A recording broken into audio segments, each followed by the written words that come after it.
শোনা যাচ্ছে তো? হ্যাঁ, শোনা যাচ্ছে। হুম।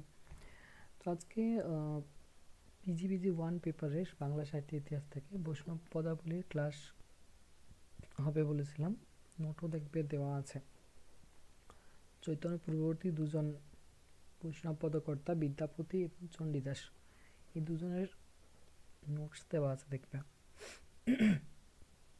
আগের ক্লাসে বাংলা সাহিত্য ইতিহাসে কিছুটা শুরু করেছিলাম মনে হয় বৈষ্ণব পদাবলী, সেটা সম্পর্কে কিছুটা ধারণা দিয়েছিলাম। আশা করি ক্লাসে ছিলে সবাই, কিছুটা মনে আছে হয়তো। যেমন ছোট ছোট কয়েকটা টপিক আলোচনা করেছিলাম যে বৈষ্ণব কাদের বলে, মনে আছে তো? বৈষ্ণব কাদের বলে? যারা ক্লাসে ছিলে তারা বলতে পারবে আশা করি। বৈষ্ণব কারা আসলে? বিষ্ণুর উপাসক যারা। হুম, বিষ্ণুর উপাসকদেরকে বৈষ্ণব বলা হয়। Right.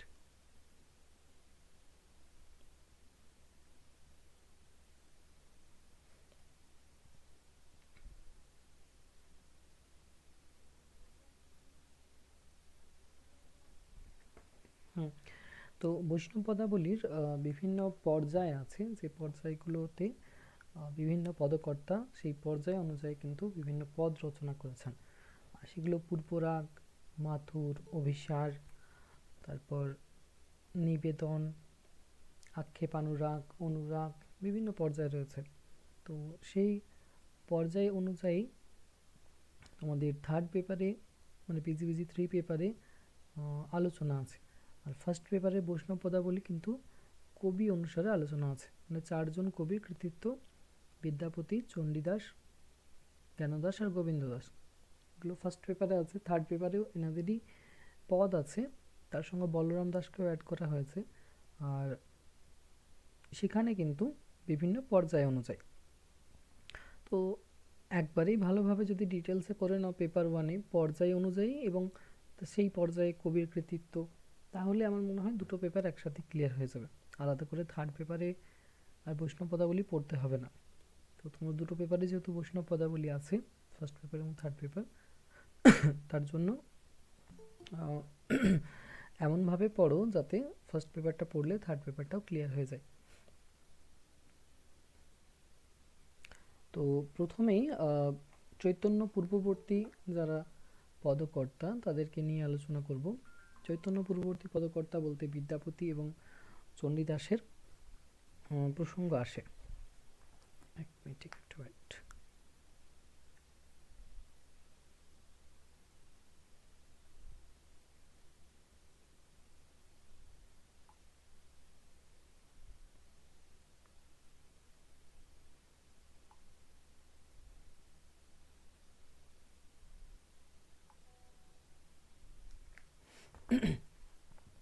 হ্যাঁ, তো প্রথমে বিদ্যাপতি প্রসঙ্গে আসবো। বিদ্যাপতি তার জন্মস্থান হচ্ছে বিহার রাজ্যে। বিহারের মিথিলা নামক যে স্থান রয়েছে, মানে ওটা সম্ভবত মহকুমা পড়বে। মিথিলার দ্বারভাঙ্গা জেলার নিকট একটা গ্রাম রয়েছে, যেখানে হচ্ছে বিস্ফি নামক একটা গ্রাম। সেখানে বিদ্যাপতির জন্ম। তো তাদের কুল উপাধি হচ্ছে ঠাকুর। তো বিদ্যাপতি বিহারের কবি, বিহার বা মিথিলার কবি। বুঝতেই পারছো তিনি কিন্তু বাংলা বা বাঙালি কবি নন। বাংলা ভাষায় তিনি কিন্তু পদ রচনা করেননি। তার আবির্ভাবের সময়কালটা যদি ধরা হয় তাহলে চতুর্দশ শতাব্দীর দ্বিতীয়ার্ধ, মানে 1350-এর পরবর্তীকাল। চতুর্দশ শতাব্দীর দ্বিতীয়ার্ধ থেকে পঞ্চদশ শতাব্দীর ওই তোমার দ্বিতীয়ার্ধ পর্যন্ত, এরকম সময় পর্যন্ত, মানে 1350 থেকে 1450 এর মাঝামাঝি সময়কালে কিন্তু তার আবির্ভাব। খেয়াল করে দেখো বাংলা সাহিত্যের ইতিহাসে আমরা অন্ধকার যুগ কোন সময়টাকে বলি? কোন শতাব্দীকে বলতে পারবে কেউ? 1200 থেকে 1350। ওই সময় তুর্কি আক্রমণ হয়েছিল, সেই কারণে কোনো পুঁথিপত্র পাওয়া যায়নি, তাই সেই সময় কোনো সাহিত্য চর্চা হয়নি ধরে নেওয়া হয়, তাই ওটাকে অন্ধকার যুগ বলা হয়। কত বললে? 1200 থেকে 1350। 1200 থেকে 1350, হ্যাঁ। 1200 মানে এটা ত্রয়োদশ শতক হচ্ছে, ঠিক আছে সঞ্চিতা। 1200 মানে ত্রয়োদশ শতক হচ্ছে, ঠিক আছে। 1200 থেকে 1350, মানে চতুর্দশ শতকের ওই মাঝামাঝি সময়। হুম, হ্যাঁ, ত্রয়োদশে শুরু হচ্ছে, চতুর্দশে মাঝামাঝি। আর তারপরেই বিদ্যাপতির আবির্ভাব, মানে অন্ধকার যুগের পরে। এবারে আমরা যদি বলি চৈতন্যদেবের জন্মসাল কত, চৈতন্যদেবের জন্মসাল বলতে পারবে কেউ? 1456। না, 86। 1486। 1486 আর তিরোধান সাল কত হবে? 1533। মানে 1486, তার আগেই কিন্তু বিদ্যাপতির আবির্ভাব, খেয়াল করে দেখো। আর বৈষ্ণব পদাবলীর প্রসঙ্গ আলোচনা করছি। বিষ্ণুর উপাসক তারাই বৈষ্ণব। বিষ্ণু বলতে আমরা কাকে বুঝি? নারায়ণকে বুঝি, তারই অবতার কৃষ্ণকে বুঝি। তো বিদ্যাপতি যে বৈষ্ণব পদাবলী রচনা করছেন, তার সঙ্গে আমাদের বাঙালিদের যে কৃষ্ণ ভক্তি, সেটা কিন্তু আলাদা জায়গায়, ঠিক আছে। বিদ্যাপতি শুধু যে মানে বৈষ্ণব সম্প্রদায়ের ছিলেন এটাও বলাটা ভুল। তিনি কিন্তু বৈষ্ণব ছিলেন না, তিনি শৈব ছিলেন। আর শুধু শৈবই ছিলেন না, তিনি আরও অন্যান্য দেবীদেবীরও পূজা করতেন। তাকে পঞ্চ উপাসকও বলা হতো। গণেশ, সূর্য, শিব, বিষ্ণু, দুর্গা সবারই পূজা করতেন এবং তাদের সম্বন্ধে বিভিন্ন পদ রচনাও করেছেন। তিনি শিব এবং গঙ্গা বিষয়ক পদও রচনাও করেছেন। অর্থাৎ বিদ্যাপতির আমরা শুধু বৈষ্ণব পদাবলী নেই বা বৈষ্ণব পদ নয়, আরও অনেক গ্রন্থ কিন্তু দেখতে পাবো। তাহলে তিনি মূলত কিন্তু বৈষ্ণব পদাবলীর কবিও ছিলেন না, আর মূলত তিনি যে বৈষ্ণব ছিলেন সেটাও কিন্তু নয়। তিনি একজন কবি ছিলেন মূলত, আর তিনি বাঙালিও ছিলেন না, অবাঙালি ছিলেন। তাহলে খেয়াল করতে হবে যে বৈষ্ণব পদগুলো তার বাংলা সাহিত্যে কিভাবে সংযোজন হলো। কিন্তু বাঙালি ছিলেন না প্রথমত, আর বাংলাতে পদও লেখেননি। তিনি যে পদগুলো লিখছেন সেগুলো লিখছেন মৈথিলি ভাষায়, তার জন্য বিদ্যাপতিকে বলা হয় মৈথিল কোকিল, ঠিক আছে, মৈথিল কোকিল। আর এটাও বলা হয় তাকে অভিনব জয়দেব। খেয়াল করে দেখো, পাল যুগ, তারপর হচ্ছে সেন যুগ, মানে ওটার সময়কালও ওই একাদশ দ্বাদশ শতাব্দীর কথা বলছি। বাংলায় যখন পাল যুগ সেন যুগের শাসন চলছে, পাল যুগ প্রথমে, তারপর সেন যুগ। সেন যুগেই সেন বংশের রাজাদের সভাকবি ছিলেন তোমার লক্ষণ সেনের, মূলত গীত গোবিন্দমের রচয়িতা কবি জয়দেব। শুধু জয়দেব ছিলেন না, আরও তার সঙ্গে আরও 4 জন ছিলেন, টোটাল 5 জন ছিলেন। তো সেই কবি জয়দেব ছিলেন একজন সভাকবি, তিনি লিখেছিলেন গীত গোবিন্দম। গীত গোবিন্দম কোন ভাষায় রচিত গ্রন্থ বলতে পারবে কেউ? সংস্কৃত ভাষায়। 12টি অধ্যায় আছে তাতে, ঠিক আছে। যেরকম ভাগবত পুরাণে 12টি স্বর্গ রয়েছে, তিনিও 12টি অধ্যায় ভাগবত পুরাণকেই মূলত অনুসরণ করেছেন, সেখানে কৃষ্ণ কথা যেগুলো আছে। তো সেই কৃষ্ণ কথা তথা কৃষ্ণ এবং রাধিকার যে সেই প্রেম লীলা, সেটাকে উপজীব্য করে তিনি গীত গোবিন্দম কাব্য লিখেছেন। এবং সেটারই প্রভাব পড়ছে বিদ্যাপতির ওপর। এবং বিদ্যাপতি আমাদের ভারতীয় যে কালচার বা ভারতীয় কালচারে যেভাবে বিষ্ণুর উপাসনা করা হয়, সেই হিসেবে তিনি বৈষ্ণব পদগুলোকে রচনা করেছেন। বাংলার সঙ্গে কিন্তু অনেক অমিল পাওয়া যাবে এটা। তো তাহলে তার ক্ষেত্রে অনুসরণের জায়গা হচ্ছে গীত গোবিন্দম কাব্যটা হচ্ছে, আর তারপরে মহাভারত হচ্ছে, গীতা হচ্ছে, ভাগবত পুরাণ হচ্ছে, এগুলো তার কাছে বিষয়। আর আমরা পরবর্তীকালে যে পদকর্তাদেরকে পাবো, মূলত বাংলার যারা জ্ঞানদাস, গোবিন্দ দাস, তারা কিন্তু মানে চৈতন্যদেবের যে গৌড়ীয় বৈষ্ণব ধর্ম তিনি প্রচার করেছিলেন, তার পরবর্তীকালে, অর্থাৎ কি তাদের মধ্যে যে ভক্তিবাদটা বা তাদের মধ্যে যে বৈষ্ণব পদাবলী যেগুলো রচনা করছেন, সেগুলোর মধ্যে চৈতন্য প্রসঙ্গও থাকছে এবং সেখানে বাঙালিয়ানা থাকছে। তার সঙ্গে আমাদের বাংলায় যেভাবে যে উপাসনা বা যে পদ্ধতি যা কিছু আছে, সেগুলো আমরা এখানে বর্ণনা পাবো। তাহলে ঠিক আছে, তাহলে আমরা বিদ্যাপতিকে বলতে পারি যে বিদ্যাপতি কিন্তু বাংলার কবি নন, তিনি অবাঙালি ছিলেন।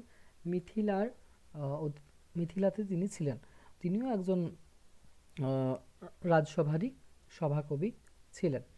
আর তারপর হচ্ছে যে বিদ্যাপতির যে পদগুলো সেগুলো বাংলা সাহিত্যে সংযোজন কিভাবে হলো? বিহারে তার বাড়ি, আর আমাদের বাংলাদেশে তার আবার এত শতাব্দী আগের কথা বলছি আমি, যে আহ, চতুর্দশ শতকের আমি কথা বলছি।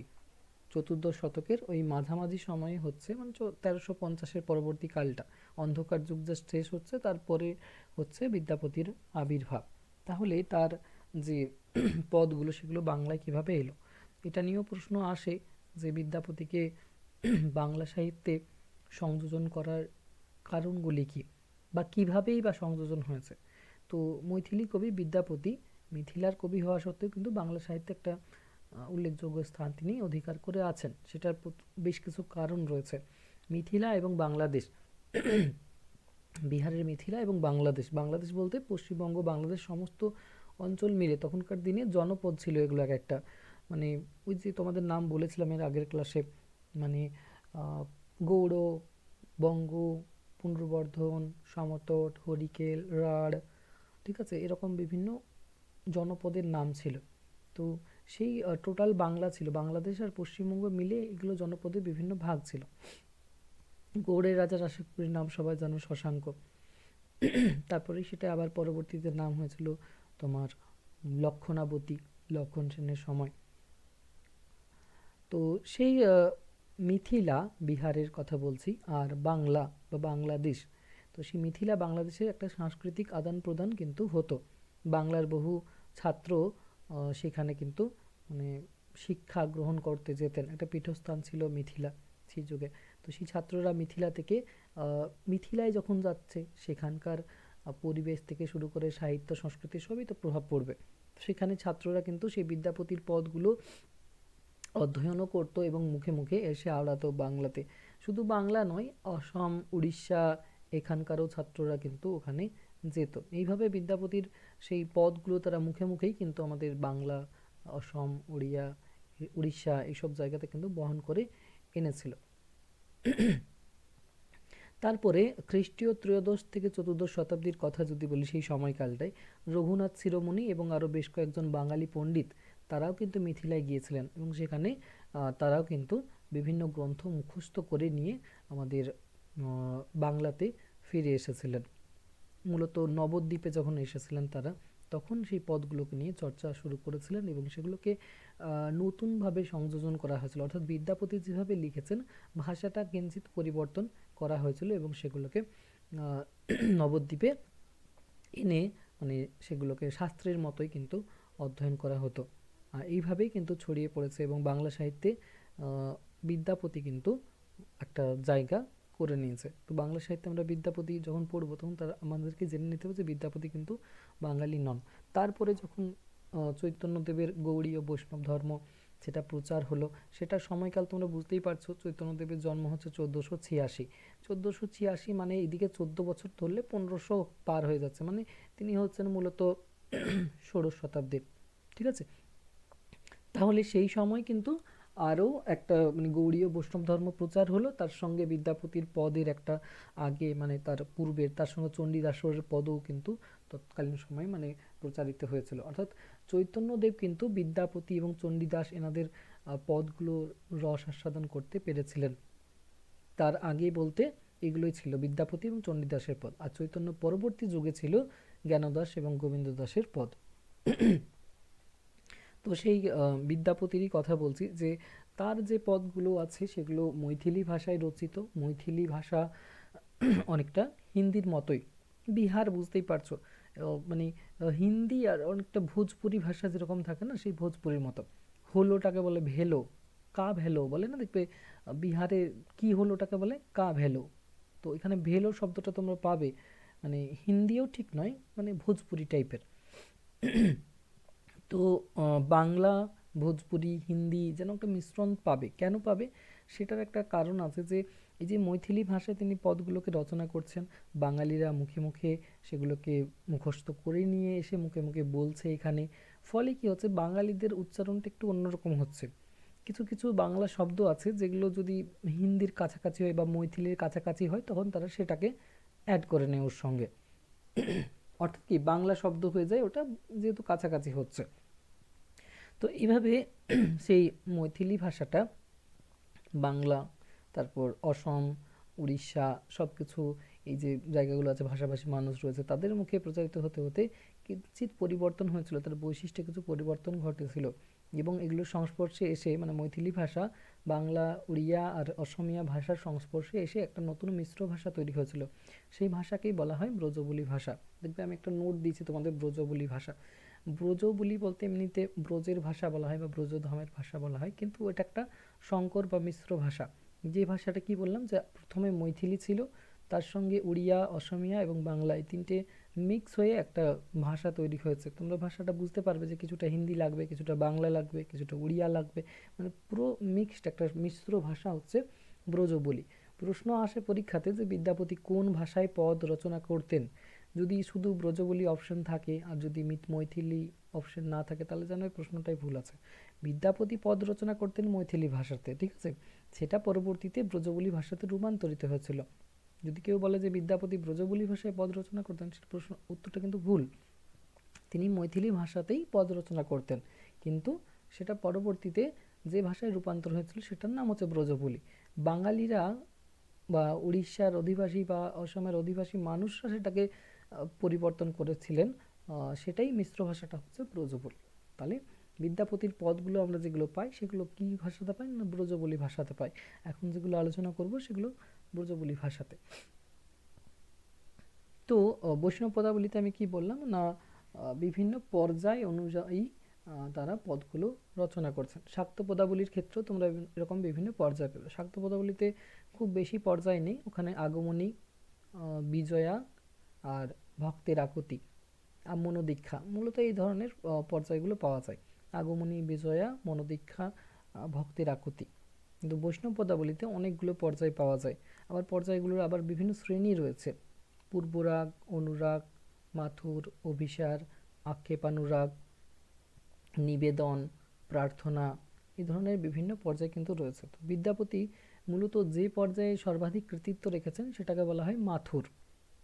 এছাড়াও তিনি নিবেদন পর্যায়ের পদ লিখেছেন, এছাড়াও তিনি অভিসার পর্যায়ের পদ লিখেছেন, এছাড়াও তিনি আরও বিভিন্ন যে পর্যায়গুলো রয়েছে সেই পর্যায়গুলো তো মানে যেমন হচ্ছে প্রার্থনা পর্যায়েও তিনি পদ রচনা করেছেন।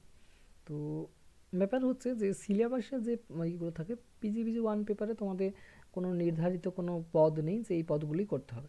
হ্যাঁ, তবে পেপার থ্রিতে নির্ধারিত পদ কিছু নির্দিষ্ট করে দিয়েছে, এই পদগুলি পড়তে হবে বিদ্যাপতির ক্ষেত্রে। সেখানে বিদ্যাপতিকে মাথুর পর্যায়ে দেখানো হচ্ছে না, বিদ্যাপতিকে সেখানে অভিসার পর্যায়ে দেখানো হচ্ছে, আরও দু একটা পর্যায়ে অন্যান্য পর্যায়ে আছে। তো মূলত এই পেপারে আমি বিদ্যাপতির সমস্ত পর্যায়কেই মোটামুটি আলোচনা করবো, যে যে পর্যায়ে তিনি পদগুলোকে রচনা করেছেন। তো তার অধিকাংশ পদের যেগুলো মানে যেটাতে কৃতিত্ব দেখিয়েছেন বললাম সেটা হচ্ছে মাথুর পর্যায়। সেটার একটা গুরুত্বপূর্ণ পদ আছে, যেমন হচ্ছে ওই ঈশকি হামারি দুঃখের নাহি ওর। এছাড়া তিনি অনুরাগ পর্যায়ের পদ রচনা করেছেন, ওটা একটা উল্লেখযোগ্য পদ হচ্ছে হা থকো দর্পণ মা থকো ফুল। আর ভাব সম্মিলন পর্যায়ের তিনি পদ লিখেছেন, আজুহাম রজনী ভাগে পুহাইলু নামে একটা ভালো পদ আছে। প্রার্থনা পর্যায়ে তিনি পদ রচনা করেছেন তা তুলু সৈকত বারিবিন্দু সম। বিভিন্ন কলেজ ইউনিভার্সিটিতে মূলত এই পদগুলোকে নিয়েই মানে সিলেবাসটা তৈরি করা হয়।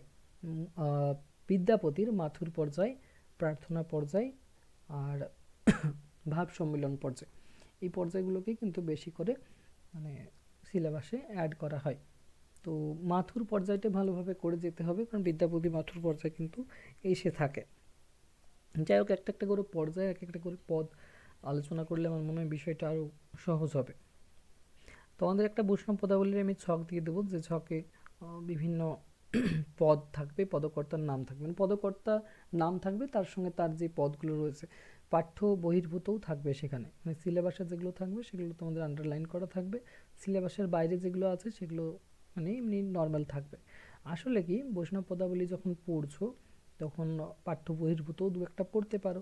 যে অভিসার পর্যায়ে বলেছে সিলেবাসে বইয়ে দেখছি দুটো অভিসার পর্যায়ের আছে, তো আমি আর দু চারটা তার পদ দেখে নিলাম বাইরে থেকে। বিদ্যাপতি যে সেই কটাই লিখেছেন অভিসার পর্যায়ে সেটাও তো নয়, বা মাথুর পর্যায়ে একটাই লিখেছেন সেটাও তো নয়, তো আমাকে আরও অন্যান্য পদ খুঁজে নিতে হবে, আর সেইগুলো প্রাসঙ্গিক হিসেবে আমি দিতে পারি। তো দেখো, ভাষাটা বুঝতে পারবে যে ব্রজবুলি ভাষাটা কি রকম? এক মিনিট, একটা আমি পদ স্ক্রিনে শো করি, একটু ওয়েট। আচ্ছা, স্ক্রিনে শো করছে, দেখো তো।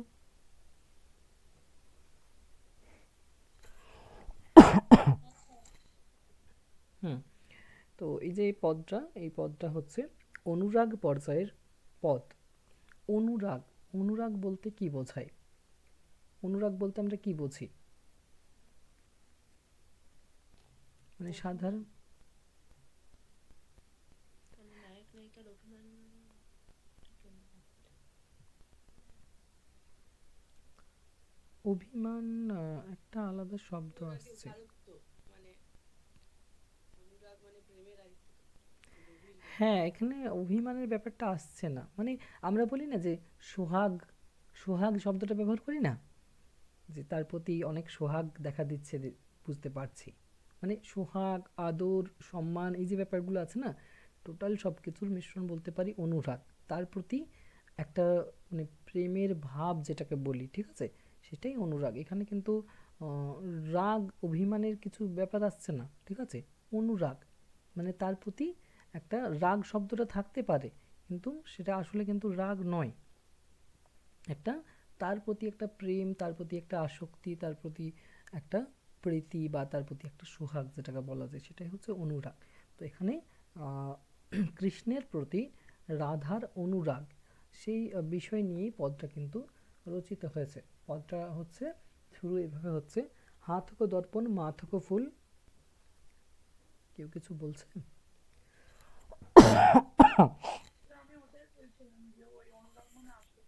হুম হুম। তো কৃষ্ণের প্রতি রাধিকার সেই অনুরাগ বিষয়ে পদ। তো পদটার প্রথম চারটা লাইন এরকম আছে: হাতক দর্পণ মাতক ফুল নয়নক অঞ্জন মুখক তাম্বুল হৃদয়ক মৃগমদ গিমক হার দেহক সরবশ গেহক সার। তো সেই মৈথিল কোকিল বা মৈথিলি ভাষার পদ রচয়িতা বিদ্যাপতি, তার যে পদটা, এটা মূলত ব্রজবুলি ভাষাতে আমরা বলবো রচিত, কারণ না মৈথিলি ভাষায় তিনি রচনা করেছেন, আমাদের বাংলাতে এসেছে ব্রজবুলি ভাষাতে। এখানে রাধার সেই প্রেমের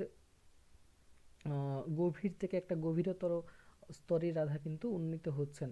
সেইটাই এখানে ভক্তকবি কি করেছেন, সেগুলোকে বিভিন্ন উপমার সঙ্গে দেখাচ্ছেন। শ্রী রাধার তার একান্ত প্রিয়জন হচ্ছেন শ্রীকৃষ্ণ, এবং সেই কৃষ্ণকে রাধিকা কি করছেন, তার যে একান্ত প্রিয় বস্তুগুলো রয়েছে জীবনে যেগুলো জড়িত, সেই বস্তুগুলোর সঙ্গে তিনি তুলনা করছেন।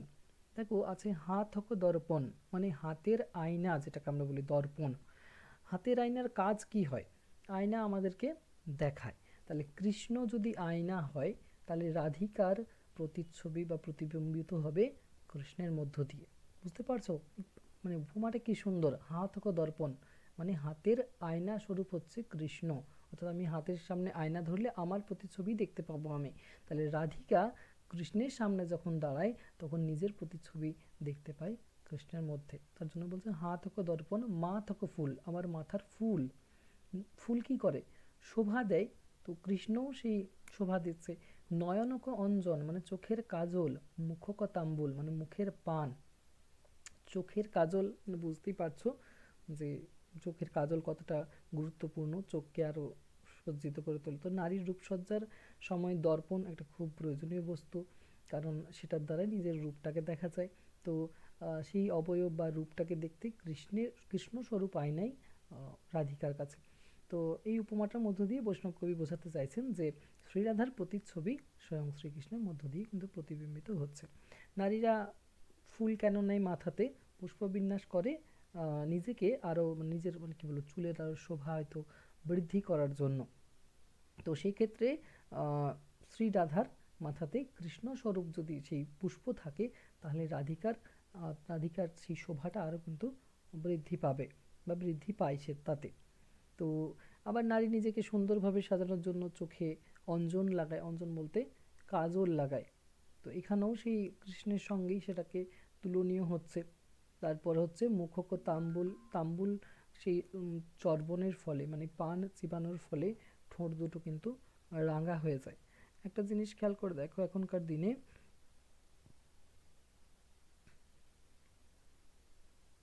এখনকার দিনে তোমার বিভিন্ন কসমেটিক তৈরি হয়েছে, মেয়েরা লিপস্টিক লাগায়। যে সময়ের কথা বলছি সেই সময় তো এরকম কসমেটিক ছিল না, তো পানটাকে সেই হিসেবেই ব্যবহার করা হতো ঠোঁটকে রঞ্জিত করার জন্য, ঠোঁটকে রাঙানোর জন্য। নর্মাল ঠোঁটের থেকে পান খেলে সেই ঠোঁটটা কিন্তু রঞ্জিত হতো, রেড কালার হতো, দেখতে ভালো লাগে, লিপস্টিকের কাজটাই করতো। আর পান একটা মানে এমন দ্রব্য ছিল যেটা প্রেমের সঙ্গে কিন্তু অনুষঙ্গে সেটাই জড়িত ছিল, এবং পানটাকে কিন্তু মানে উপহার হিসেবেও দেওয়া হতো, মানে প্রেম নিবেদনের ক্ষেত্রে এখন যেমন গোলাপ ফুল যদি বলি তো সেটা একটা বুঝতেই পারছো মানে কেমন একটা বস্তুতে পরিণত হয়েছে, সেরকম পান তাম্বুলটাও কিন্তু এরকমই ছিল। কৃষ্ণ রাধিকাকে কিন্তু পান দিয়ে প্রেম নিবেদন করেছিল প্রথমে, পান এবং ফুল দিয়ে। তো সেই মুখের তাম্বুল, পান কতটা গুরুত্বপূর্ণ ছিল তখনকার দিনে। এখন মনে হতে পারে যে মুখের তাম্বুল কেন, পান কেন বলা হচ্ছে, আমরা তো ঠাকুমাদেরকে পান খেতে দেখেছি। তো আসলে তৎকালীন সময়ে একটা ব্যাপার আছে, সেই সাহিত্য বলি না সমাজের দর্পণ, তো সেই সমাজে তখন পানের গুরুত্ব কিন্তু বিশাল ছিল। মূলত এই যে প্রেম সম্বন্ধে অনুষঙ্গে ব্যবহার করা হতো সেই পানকে। তো তার জন্যই রাধিকা বলছে যে আমার মুখের সেই পান, বা তার সম্মান হচ্ছে শ্রীকৃষ্ণ। হৃদয়ক মৃগমদ গিমক হার, হৃদয়ক মৃগমদ, মৃগমদ শব্দের অর্থ কি? মৃগ শব্দের অর্থ কি বলতো? হরিণ। হ্যাঁ, মৃগমদ, মত্ততা মানে মৃগনাভি যেটাকে আমরা বলি না, যেটা মানে ইয়ে করে তোমার সেন্ট পাওয়া যায় যেটা থেকে, মানে একটা, কস্তুরী, ঠিক।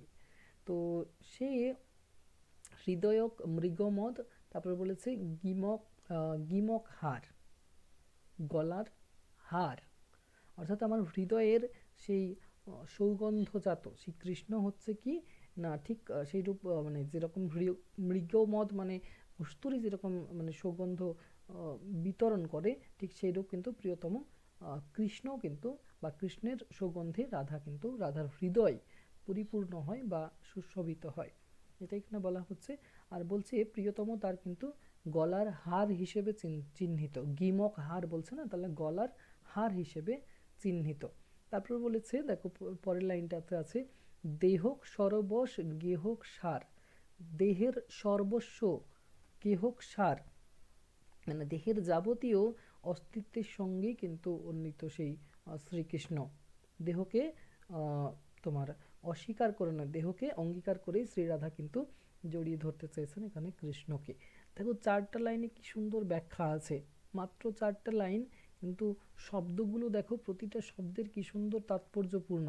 খেয়াল করে দেখো এখানে উপমা অলংকার কিভাবে ব্যবহার হয়েছে।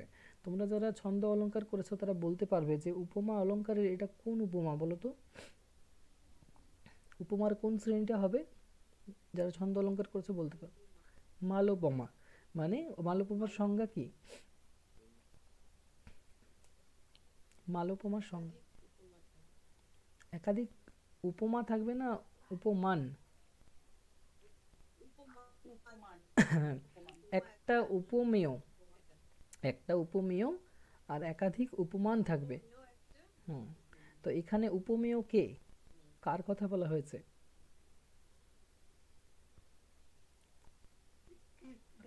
কৃষ্ণ। দেখো এখানে উপমেয়টা উহ্য আছে, কোথাও কৃষ্ণের নাম লেখা নেই, বুঝতে পারছো? চারটা লাইনে কৃষ্ণের নাম কোথাও কিন্তু লেখা নেই, অর্থাৎ উপমেয় এখানে উহ্য আছে। আর উপমান মানে যার সঙ্গে তুলনা দেওয়া হচ্ছে, সেই উপমানগুলো কি কি আছে বলো তো?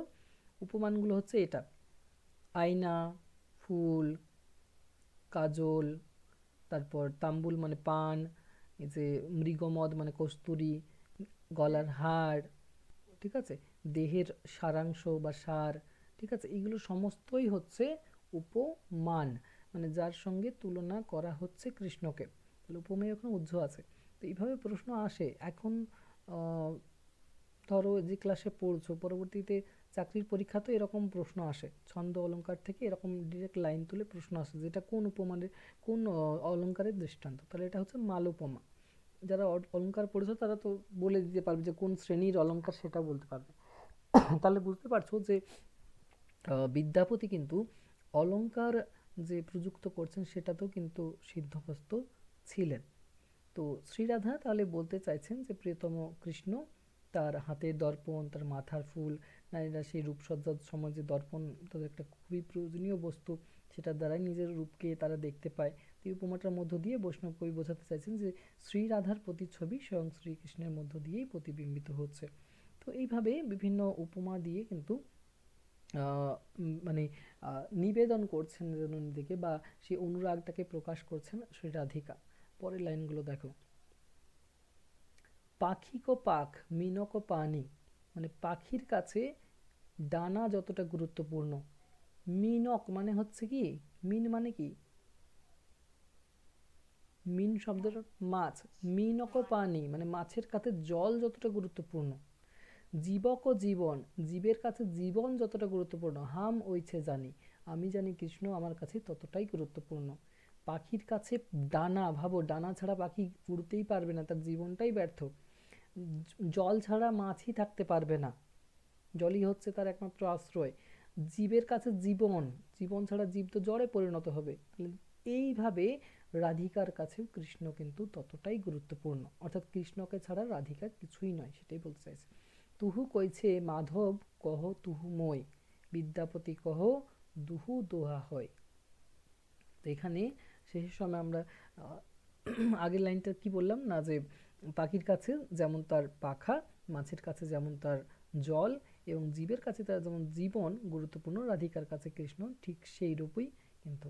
পাখি যেমন পাখি ছাড়া সেই অনন্ত আকাশে উঠতে পারবে না, নিজেকে মেলে ধরতে পারবে না, প্রকাশ করতে পারবে না, মাছও যেমন জল ছাড়া বাঁচতে পারবে না, ঠিক তেমনি শ্রীকৃষ্ণ ছাড়াও কিন্তু রাধিকা যেন সীমাবদ্ধ বা অর্থহীন। শ্রীকৃষ্ণের প্রেম তার কাছে কিন্তু জীবের জীবনের মতোই। তো প্রাণহীন দেহ যেমন বেঁচে থাকার সজীব আনন্দকে মানে উপলব্ধি করতে পারে না, ঠিক সেই রূপ কিন্তু কৃষ্ণকে ছাড়াও শ্রীরাধা নিজেকে কিন্তু মানে সংকুচিত মনে করেন। তো সেই নিজের অনুরাগকে নতুন নতুনভাবে প্রকাশ করছেন এখানে রাধিকা, এবং সেগুলোকে বিভিন্ন উপমাতে জড়ানো হয়েছে।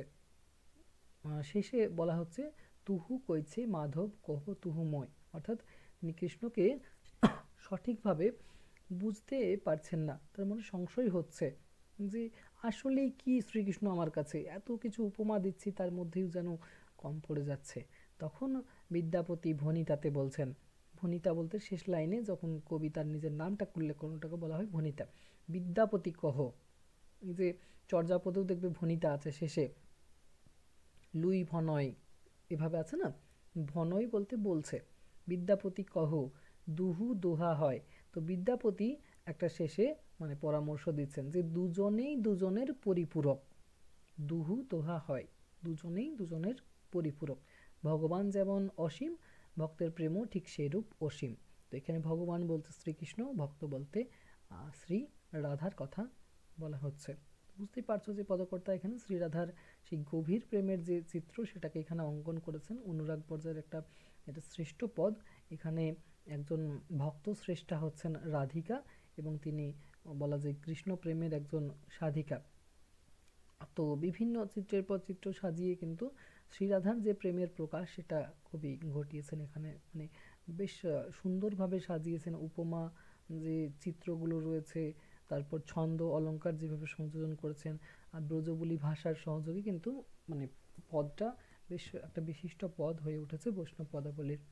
তো বুঝতে পারলে যে এই পদটা যদি পরীক্ষায় লিখতে বলে বা লিখতে বলে, যদি নাও বলে তোমার বিদ্যাপতির কৃতিত্ব বলে, তো তুমি দুটো লাইন অন্তত মনে রাখবে এখানে, এই দুটো রাখলে বা শেষের দুটো রাখলে, এইভাবে দুটো মনে রাখতে হবে, ঠিক আছে।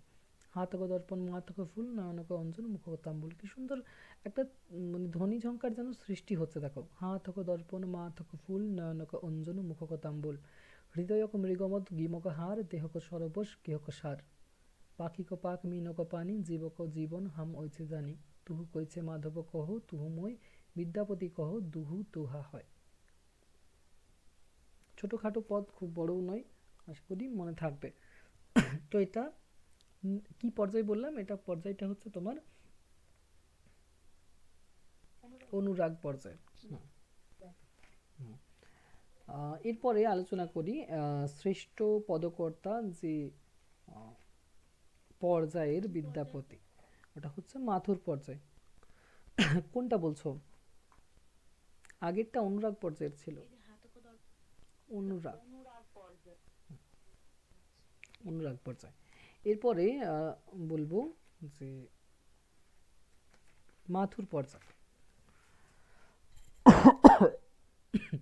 মাথুরটাকে আমরা শেষ পর্যায়ে রাখতে পারি, একদম শেষে যেরকম শ্রীকৃষ্ণ কীর্তনের বিভিন্ন খণ্ড রয়েছে সবগুলো পার হয়ে যাচ্ছে, শেষে মাথুর থাকছে। একদম জন্মখণ্ড, তাম্বুলখণ্ড, হার, বাণ, ভার, ছত্র, কালিয়া দমন, বিভিন্ন খণ্ড হচ্ছে, শেষে মাথুর থাকছে। তো সেরকম বৈষ্ণব পদাবলিতেও আমরা প্রথমে পূর্ব রাগকে রাখবো, মানে রাধা কৃষ্ণের মানে হয়তো প্রথম একবার সাক্ষাৎ হচ্ছে বা সাক্ষাৎ হয়নি, মনে মনে যে একটা প্রেমের একটা অনুরাগ জন্মে সেটাকে পূর্বরাগ বলা হয়। অর্থাৎ দুজনের সাক্ষাৎ হচ্ছে না কিন্তু দুজন দুজনকে ভাবছে, সেই ভাবনা নিয়ে যে পদগুলোকে রচনা করে সেগুলো বলা হয় পূর্বরাগ। দুজন কিন্তু পাশাপাশি নেই, দুজন দু জায়গাতে আছে এবং সেই জায়গা থেকে তাদের ভাবনা একে অপরের প্রতি, সেটাকে পূর্বরাগ বলা হয়। তো ব্যাপার হচ্ছে যে উম, এই বিষয়গুলো নিয়ে বিভিন্ন গান রচিত হয়েছে, সিনেমাতেও খেয়াল করে দেখো আহ, অনেক গান আছে এই ধরনের, যে নায়ক নায়িকার কোনো এক সময় হয়তো দেখা হয়েছে বা ছবিই দেখেছে হয়তো, বা তার মধ্য দিয়ে দুজনের দুজনের মধ্যে একটা ভাব জন্মেছে। এদিকে নায়িকা ভাবছে নায়কের কথা, ওদিকে নায়ক ভাবছে নায়িকার কথা, আর একটা কোনো গান দিয়ে দিল। আছে না এরকম, দেখবে ছবি দেখে দেখে, মানে 90 সংগুলো বেশি ছিল এরকম, প্রসেনজিৎ, ঋতুপর্ণা, এদের সিনেমাগুলো দেখবে বেশি ছিল এই ধরনের পূর্বরাগের যে ভাবটা। তো এই অনুষঙ্গ কোথা থেকে এসেছে? এগুলো বৈষ্ণব পদাবলী থেকেই সবই কিন্তু এসেছে। তো বিভিন্ন বলিউড বা টলিউডের সিনেমাতে এগুলো দেখতে পাবে। এই বিষয়গুলোকে কিন্তু নেওয়া হয়। অভিসারও আছে। অভিসার হচ্ছে আহ, দ্বৈতের উদ্দেশ্যে দ্বৈতার মানে সংকেত স্থানে গমন, অর্থাৎ প্রেমিকের উদ্দেশ্যে প্রেমিকার বা প্রেমিকার উদ্দেশ্যে প্রেমিকের সংকেত স্থানে গমন। সংকেত স্থান বলতে কোনো একটা জায়গা আগে থেকে ঠিক করা থাকলো, সেটা যে কোনো জায়গা হতে পারে, সেই জায়গাতে গিয়ে দেখা সাক্ষাৎ হলো শ্রীকৃষ্ণ এবং রাধিকার। কখনো রাধিকা অভিসারে যাচ্ছেন, অভিসারিণী রাধিকা, কখনো কৃষ্ণ অভিসারে যাচ্ছেন। তো রাধিকার কাছে দেখা করতে যাচ্ছেন, রাধিকার জায়গা ঠিক করেছেন, সেখানে কৃষ্ণ যাচ্ছেন। আবার কৃষ্ণ কোথাও জায়গা ঠিক করেছেন, সেখানে রাধিকা যাচ্ছেন বাড়ি থেকে। তো এইগুলো হচ্ছে অভিসার পর্যায়ের পদ। এই সময়গুলোকে নিয়ে, ঘটনাগুলোকে নিয়ে, অভিসারের পথে কি কি বাধা বিপত্তি আসছে, অভিসারটা কতটা গুরুত্বপূর্ণ রাধিকার কাছে বা কৃষ্ণর কাছে, সেগুলোকে নিয়ে বিভিন্ন পদ রচনা হয়েছে। পূর্বরাগটা তো বললাম। এরকমই হচ্ছে তোমার আক্ষেপানুরাগ আর মাথুর পর্যায়, দুটো প্রায় কাছাকাছি। মাথুর পর্যায় বলতে মথুরা থেকে এসছে মাথুর, মানে কৃষ্ণ রাধিকার প্রেম, বুঝতেই পারছো যে একটা মানে সমাজ থেকে যেটাকে বাইরে বলতে পারি, সমাজের নিয়মের বাইরে। অর্থাৎ রাধিকা হচ্ছে একজন গৃহবধূ, তার ক্ষেত্রে যে প্রেম, সেই প্রেমটা হচ্ছে পরকীয়া, বুঝতেই পারছো।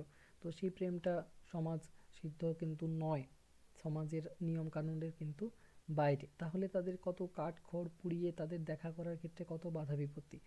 আর শ্রীকৃষ্ণের প্রেমে কিন্তু প্রথমে রাধিকা সাড়া দেয়নি, সে কিন্তু কুলবধূ, সেই সেই তার ইয়েটা মানে চিন্তাটা কিন্তু ছিল। পরবর্তীতে তোমরা শ্রীকৃষ্ণ কীর্তন কাব্য যদি পড়ো, সেখানে দেখতে পাবে যে বড়াইয়ের মাধ্যমে কিভাবে শ্রীকৃষ্ণ রাধাকে বারবার প্রেম নিবেদন করেছিল এবং তারপরে রাধিকা রাজি হয়েছিল।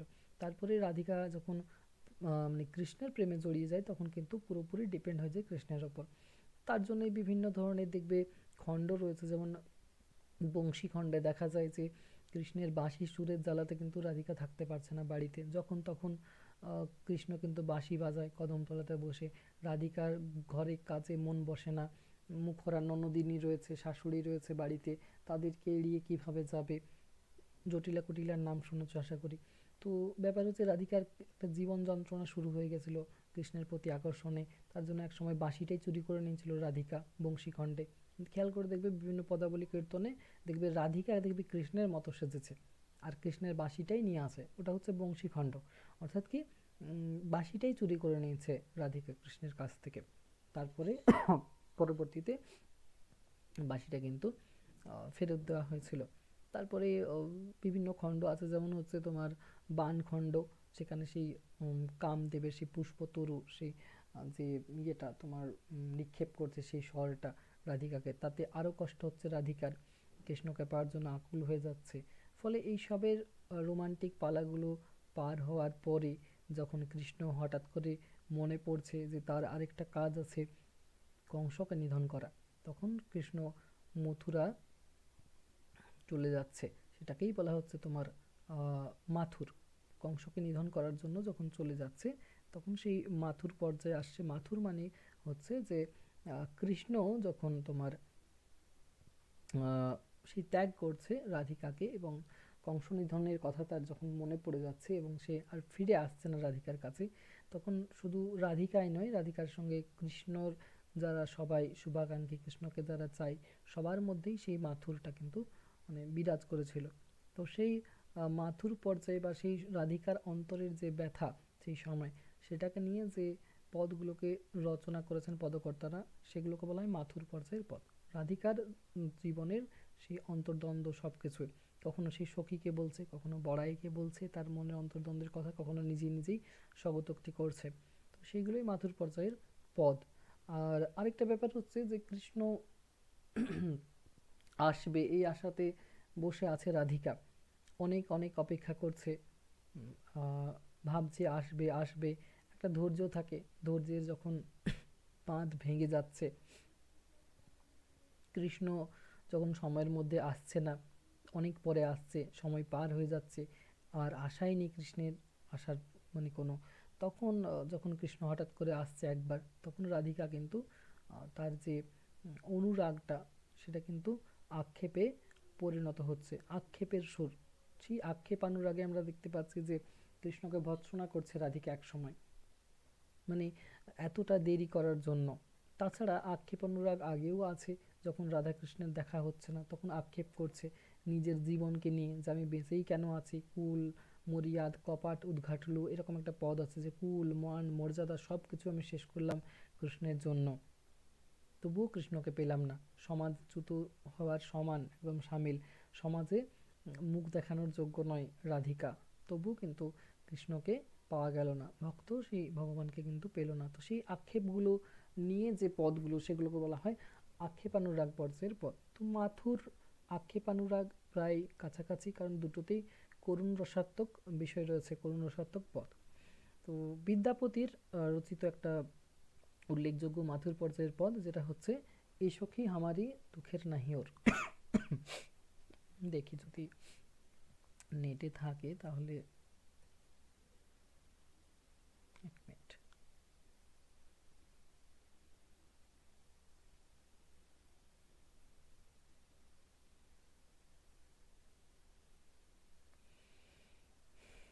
স্ক্রিনে দেখা যাচ্ছে তো?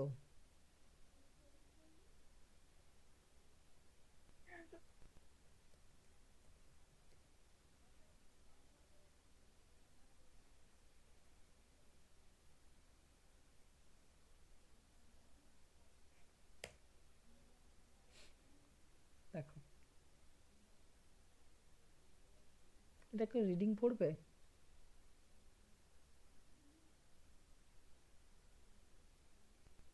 পদটাকে রিডিং পড়বে? রেডি?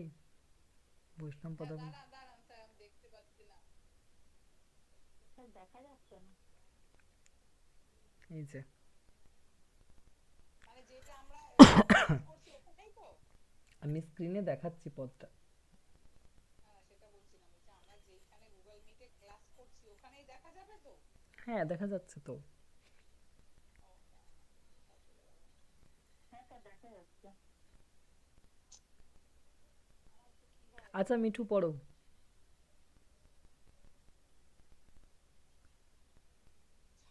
সখী হামারি দুঃখের নাহি ওর, এ ভরা বাদর মাহ ভাদর শূন্য মন্দির মোর, ঝম্পি ঘন গরজন্তি সম্পতি ভুবন ভরি ভরি খন্তিয়া, কান্ত পা হুনো কাম ও দারুণ সঘনে খরসর হুন্তিয়া, কুলিশ শত শত পাত মোদিত ময়ূর নাচ তো মাতিয়া, মত্ত দাদরি ডাকে ডা হতি ফাটি যাওত ছাতিয়া, তিমির দিগভরি ঘোর যামিনী অথির বিজড়িত পাতিয়া, বিদ্যাপতি কহে করিছে গোয়াউরি হরি বিনে দিন রাতিয়া।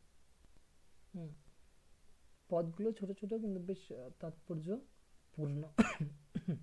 এখানে আমরা দেখতে পাচ্ছি রাধার সেই অন্তরের ব্যথা বা অন্তরের কথা সেটাই মাতুর পর্যায়ের পদটাকে আরও শ্রেষ্ঠ পদে পরিণত করেছে। শ্রীকৃষ্ণ বৃন্দাবন ত্যাগ করে কংস নিধনের জন্য মথুরাতে চলে গিয়েছেন, আর বৃন্দাবনে ফিরে আসছেন না। এমন সময় বর্ষা বাদল মুখরিত সেই দিন রাতের একটা পরিস্থিতি দেখানো হচ্ছে। এই সময় খেয়াল করে দেখো, বর্ষা বাদলের দিন রাত যদি হয়, সেখানে তোমার যদি আত্মীয় স্বজন বাড়ির লোকজনও যদি থাকে না, খুব ভালো লাগে। আর যদি একা থাকা হয় বাড়িতে, সেই সময় কিন্তু খুব খারাপ লাগে। খেয়াল করে দেখো যে বর্ষা বাদল রাত, কোনো সন্ধেবেলা বৃষ্টি পড়ছে প্রচুর, অন্ধকার, কারেন্ট নেই, বাড়িতে একা আছো, ঠিক আছে? আর বাড়ির সবাই হয়তো কোথাও গেছে, কেমন একটা বিষণ্ণতা লাগবে। এখনকার দিনে ফোন আছে, ফোনটাকে বাদ দাও যে ফোন নেই তোমার কাছে, ওই সময়টা পার করা মানে একটা দুঃসহ ব্যাপার হবে। আর প্রেমিক প্রেমিকার ক্ষেত্রে সেটা কতটা তাৎপর্যপূর্ণ ভেবে দেখো, তাদের ক্ষেত্রে যদি এরকম হয়। আর ধরো সেই মুহূর্তে তুমি দেখতে পাচ্ছ, ধরো টিভি অন করলে বা ফোনই অন করলে ফোনের স্ট্যাটাস দেখতে পাচ্ছ যে সবাই আজকে একটা কোনো দিন আছে, সেই দিনে সবাই আনন্দ উপভোগ করছে, আর আমি একা আছি বাড়িতে এই অন্ধকার রাত্রি, বৃষ্টি মুখর একটা কেমন বিরক্তি লাগবে, কেমন অস্বস্তি লাগবে। চারিদিকে আনন্দ ঝলমলে পরিবেশ, আর আমার বাড়িটাই অন্ধকার, আমার বাড়িতেই বৃষ্টি পড়ছে, রাতের অন্ধকার। তো এটা তো আমার আত্মীয় স্বজনের কথা আমি বললাম যে বাড়িতে যদি না থাকে ফ্যামিলি মেম্বার, কিন্তু যদি প্রেমিক প্রেমিকা, স্ত্রী স্বামী স্ত্রীর কথা হয়, তাহলে বিরহটা যেন আরো একটু বেশি হয়ে যায়। তো সেই শ্রীকৃষ্ণ বৃন্দাবন ত্যাগ করে কংস নিধনের জন্য মথুরাতে চলে গেছেন, এবং তিনি সেখানে ফিরে আসছেন না। তো শ্রীকৃষ্ণ বিরহে শ্রী রাধিকার যে অন্তরের ব্যথা বা জ্বালা যন্ত্রণা, সেটাই কিন্তু এখানে প্রকাশ হচ্ছে। তো বৈষ্ণব কবিগণ শ্রীকৃষ্ণ বিরহের যে জ্বালা যন্ত্রণার চিত্র, তাদের সেই মানে সোনার হাতের পরশে, সেই তুলির পরশে কিন্তু সেগুলোকে আরো মানে রাধার মধ্য দিয়েই চিত্রিত করছেন। এমনিতেই বৃন্দাবনবাসীর সবাই কিন্তু দুঃখে জর্জরিত ছিল, কিন্তু সব থেকে বেশি রাধিকার কথায়, রাধিকাকেই এখানে অন্যতম করে দেখানো হচ্ছে। প্রথম পদ্মের যে 4টা চরণ আছে, এসো কি হামারে দুঃখের নাহি ওর, এ ভরা বাদর মাহ ভাদর শূন্য মন্দির মোর। মানে রাধিকা তার সখীদেরকে বলছেন যে এসো কি হামারি দুঃখের নাহি ওর। হামারি, খেয়াল করে দেখো, এখানে মনে হচ্ছে না হিন্দি হামারি, আবার ভোজপুরি ভাষাতে দেখবে হামার বলে, হামার, আমারটাকে বলে হামার, হিন্দিতে বলে হামারি। তো এইভাবে দেখো ভোজপুরি, হিন্দি, উড়িয়া, বাংলা সব মিশ্রণ পাবে এই ভাষাতে। তাহলে এই সখী হামারি দুঃখের নাহি ওর, যে সখীকে বলছে আমার দুঃখের সীমা নেই, ওর ওর ওর মানে হচ্ছে সীমা, বলে না আপ কিস ওর যা রেহে হো, ওর শব্দটা কবিতাতে গানে ব্যবহার করা হয়। এমনিতে দিশা বলে, কিন্তু হিন্দিতে দেখবে ওর শব্দটা কবিতা গানে ব্যবহার করা হয়। ওর মানে হচ্ছে দিশা। এসো কি হামারি দুঃখের নাহি ওর, আমার দুঃখের সীমা নেই, অন্ত নেই, দিশা নেই। এ ভরা বাদর মাহ ভাদর, এ ভরা বাদর, ভরা বাদর, বাদর মানে বাদল, ঠিক আছে? হুম। তারপরে বলা হচ্ছে মাহ ভাদর, মাহ বলতে মাসের কথা বলা হচ্ছে। মাসটা হচ্ছে কি না, ভাদ্র মাস। এ ভরা বাদর মাহ ভাদর। তারপরে বলা হচ্ছে শূন্য মন্দির মোর। এখানে মন্দির শব্দের অর্থ হচ্ছে গৃহ। তখন কিন্তু তৎকালীন সময়ে গৃহ, মন্দির শব্দের অর্থ ছিল গৃহ। এখন মন্দির শব্দের অর্থ হচ্ছে দেবালয়। তোমরা গ্র্যাজুয়েশনে পড়ে থাকবে যে শব্দার্থ পরিবর্তনের ধারা, পড়েছ আশা করি, যে মন্দির শব্দটা এটা শব্দের শব্দার্থ পরিবর্তনের ধারা তো বিভিন্ন ধরনের রয়েছে, শব্দের উৎকর্ষ, অপকর্ষ, তারপরে আরও আছে রূপান্তর, বিশ্লেষণ। আচ্ছা বলতো, শব্দার্থ পরিবর্তনের ধারাতে এটা কোনটা হবে, কোন ধারাটা মেনেছে মন্দির শব্দটা? অপকর্ষ। অপকর্ষ, ভেবে বলুন একটু। নিচের দিকে মন্দির থেকে তো গৃহে আসলো। না না, এখন এখন গৃহ বলে, উৎকর্ষ হবে না, অপকর্ষ কি হবে? এখন মন্দির বলতে আমরা কি বুঝি, গৃহ বুঝি? না, এখন মন্দির বলতে দেবালয় বুঝি। তাহলে উৎকর্ষ হবে। হ্যাঁ, হুম, উৎকর্ষ সাধিত হয়েছে। বর্তমান অবস্থার প্রেক্ষিতে বিচার করতে হবে, ঠিক আছে? তাহলে মন্দির শব্দের উৎকর্ষ সাধিত হয়েছে। তখন মন্দির বলতে গৃহ বোঝানো হতো, আর এখন মন্দির বলতে দেবালয়কে বোঝানো হয়। আচ্ছা, এই সূত্রে মনে পড়লো, মৃগ শব্দটা পেলাম না একটু আগে, মৃগ কি হবে অর্থের শব্দার্থ? আগে আগে ছিল শিকার করা, এখন একটাই, শুধুমাত্র হরিণকেই বোঝায়। তার মানে অপকর্ষই হবে না? উৎকর্ষ অপকর্ষ হবে না, আরো দুটো আছে, তাহলে অর্থ সংকোচ আছে, অর্থ বিস্তার আছে, ওই দুটোর মধ্যে একটা হবে। তাহলে সংকোচ হবে। সংকোচ হবে। আগে মৃগ বলতে পশুকে বোঝানো হতো, সমস্ত ধরনের পশুকে। এখন মৃগ বলতে শুধুমাত্র হরিণকে বোঝায়। তাহলে সংকোচন হয়েছে, অর্থের সংকোচন। বিস্তার মানে কি? বেড়ে যাওয়া। বিস্তারের উদাহরণ কি হবে জানো? কালি। কালি, কালি বলতে আগে কালো রঙের তরল পদার্থকে বোঝানো হতো, এখন কালি বলতে আমরা লাল কালি, হলুদ কালি, সবুজ কালি, সমস্ত কালিকেই বুঝি। তাহলে এটা অর্থের বিস্তার। বুঝতে পারলে? তেল, তেলটাও অর্থের বিস্তার। তেল বলতে আগে মানে তিল থেকে যেটা হতো সেটাকেই তেল বলা হতো, কিন্তু এখন তেল বলতে আমরা সমস্ত তেল, খাবার তেল, রান্নার তেল, সমস্ত তেল, সয়াবিন তেল, সানফ্লাওয়ার, সমস্ত তেলকে আমরা তেল বলি। বুঝতে পারলে? তাহলে অর্থের বিস্তার আর সংকোচ কাকে বলে? তো যাই হোক, এগুলো দেখো, খেয়াল করে দেখো, সব কিছুই কাজে লাগে। এগুলো যখন পড়বে না একদম ক্লিয়ার করে পড়বে, পরে যাতে সেটা কাজেই লাগে। এগুলো চাকরির পরীক্ষাতে ছোট ছোট প্রশ্ন আসে, তার জন্যই আমি জিজ্ঞাসা করছি। তো ব্যাপার হচ্ছে যে তাহলে এখানে প্রথম লাইনগুলো দেখো কি আছে, এসো কি আমার দুঃখের নাহিওর, এই ভরা বাদর মাহ ভাদর শূন্য মন্দির মোর। রাধিকার সেই ভরা একদম সেই বাদল করেছে চারিদিকে, ভাদ্র মাস এবং তার গৃহ শূন্য, এটাই আক্ষেপ করছে যে তার দুঃখের কিন্তু অন্ত নেই। এই ভাদ্র মাসের ঘোর বর্ষাতে কৃষ্ণকে ছেড়ে তার গৃহ যেন আজকে শূন্য। কৃষ্ণকে ছেড়ে তিনি আজ কিন্তু একা। মেঘের গর্জন করছে, আবার সমস্ত আকাশ আচ্ছন্ন করে পৃথিবীতে বর্ষার সেই অবিরল ধারা যেন বর্ষিত হচ্ছে। ঠিক এরূপ দিনেই কিন্তু মানে প্রিয়তম তার কিন্তু প্রবাসী, দূরে আছে। পরের লাইন দেখো কি আছে, ঝাম্পি ঘন গরজন্তী সন্ততি ভুবন ভরি পরিখন্তিয়া। শব্দগুলোর অর্থগুলো পড়তে হবে। ঝাম্পি মানে ঝেঁপে, বলি না আই বৃষ্টি ঝেঁপে আমরা বলি না, সেই ঝেঁপে আছে বৃষ্টি, ঝাম্পি। ঘন, ঘন মানে বুঝতেই পারছো, গর্জন্তী মানে হচ্ছে গর্জনরত, আর সন্ততি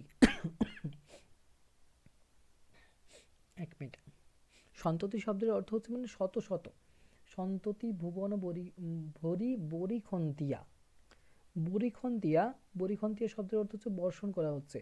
চারিদিকে মেঘের গর্জন শোনা যাচ্ছে, ঠিক আছে, আর মানে ঝেঁপে বৃষ্টি হচ্ছে, এবং শত শত বিদ্যুৎ মানে ইয়ে হচ্ছে, মানে বাজ পড়ছে ভুবন ভরে, মানে পুরো পৃথিবী জুড়ে। কান্ত পাহুন কাম দারুণ। কান্ত পাহুন, কান্ত হচ্ছে প্রেমিককে বোঝানো হচ্ছে, পাহুন মানে প্রবাসী, কাম দারুণ। কাম মানে কাম জাগার কথা বলা হচ্ছে।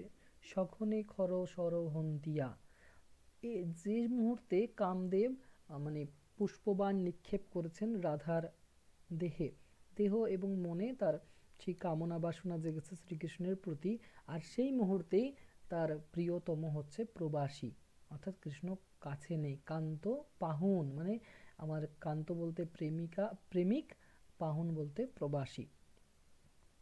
কুলিশ শত শত পাত মুদিত।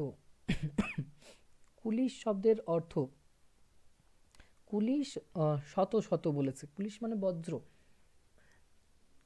কত শত, কুলিশ কত শত, পাত মোদিত।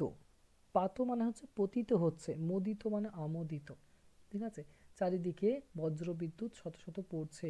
ময়ূর নাচত মাতিয়া, মত্ত হয়ে ময়ূর পেখম তুলে নাচছে। মত্ত দাদুরি, দাদুরি মানে হচ্ছে স্ত্রী ব্যাং, স্ত্রী ব্যাং গলা ফুলিয়ে ডাকছে মত্ত হয়ে। ডাকে ডাহুকি, ডাহুক পাখিও ডাকছে আনন্দে। ফাটি যাও তো ছাতিয়া, এই সময়ে রাধিকার অন্তর ফেটে যাচ্ছে। খেয়াল করে দেখো, যে মুহূর্তে রাধিকার জীবনের মানে চরমতম অবস্থা, সেই মুহূর্তে চারিদিকে আলোক উজ্জ্বল পরিবেশ যখন দেখা যাচ্ছে, সবাই সুখে আছে, বৃষ্টি পড়ছে, বর্ষাতে ব্যাঙ গলা ফুলিয়ে ডাকছে, ময়ূর পেখম তুলে নাচছে, অর্থাৎ কি সবাই খুশি, একটা আনন্দ আমেজের পরিবেশ।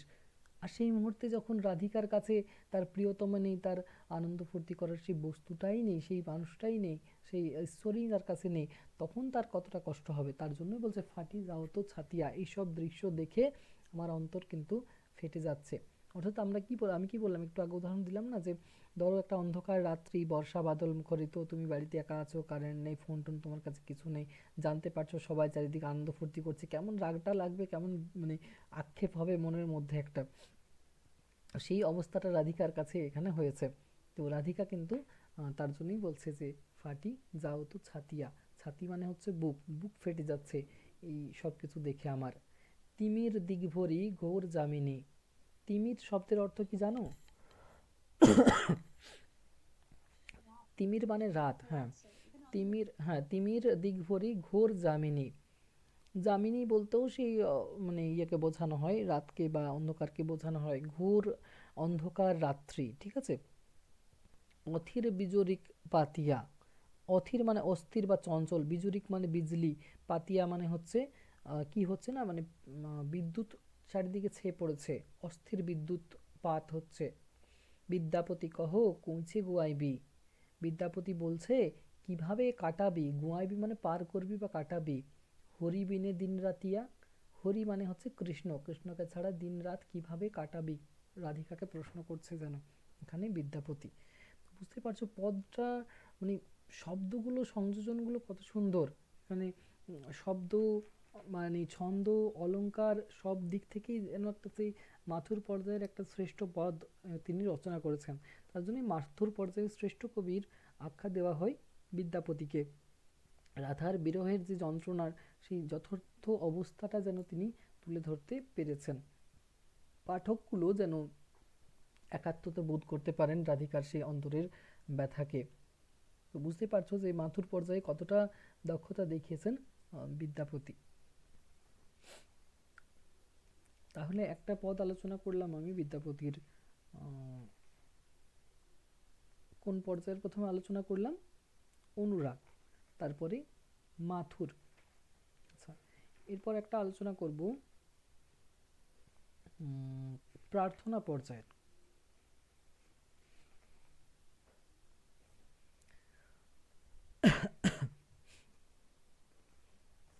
এক মিনিট একটু ওয়েট।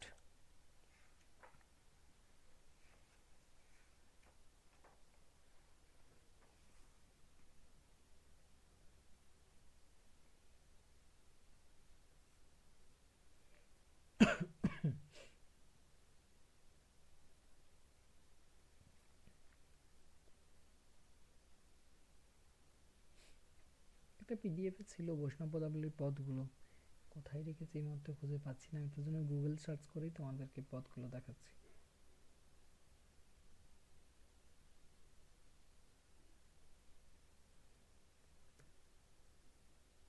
এই পদটা কেউ রিডিং পড়বে একটু? ছোট্ট আছে ওরকমই। হ্যাঁ স্যার, হুম। তা তল সৈকতে বাড়ি বিন্দু সম, সুতমিত রমণী সমাজে, তো হে বিশরী মন, তাহে সমাপলু, অবমধু হোক কোন সাজে, মাধব হম পরিণাম নিরাশা, তুহু জগতারণ দীন ও দয়াময়, অতএ তোহরি বিষয় আশা, আধ জনম হম নিন্দে গোঙাইলু, জরা শিশু কতদিন গেলা, নিধুবনে রমণী রঙ্গরসে মাতলু, তো হে ভজব কোন বেলা, কত চতুরানন মরি মরি যাও তো, ন তুয়া আদি অবসানা, তো হে জনমী পুন, তো হে সমায়ত, সাগর লগর সমানা, ভনয় বিদ্যাপতি শেষ সমন ভয়, তুয়া বিনু গতি নহিয়ারা, আদি অনাদি নাথ কহায়সী, ভবতারণ ভার তোহারা। বাহ, খুব সুন্দর পাঠ করলে। কে পড়লে? ও, আমি স্যার, সৌমিক। সৌভিক। আচ্ছা,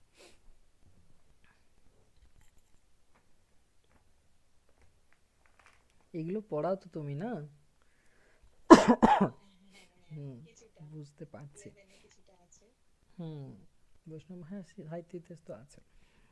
দেখো এটা হচ্ছে প্রার্থনা পর্যায়ের পদ। প্রার্থনা পর্যায় মানে দেখো এখানে কিন্তু আহ, রাধাকৃষ্ণের প্রেম লীলা থাকছে না এখানে।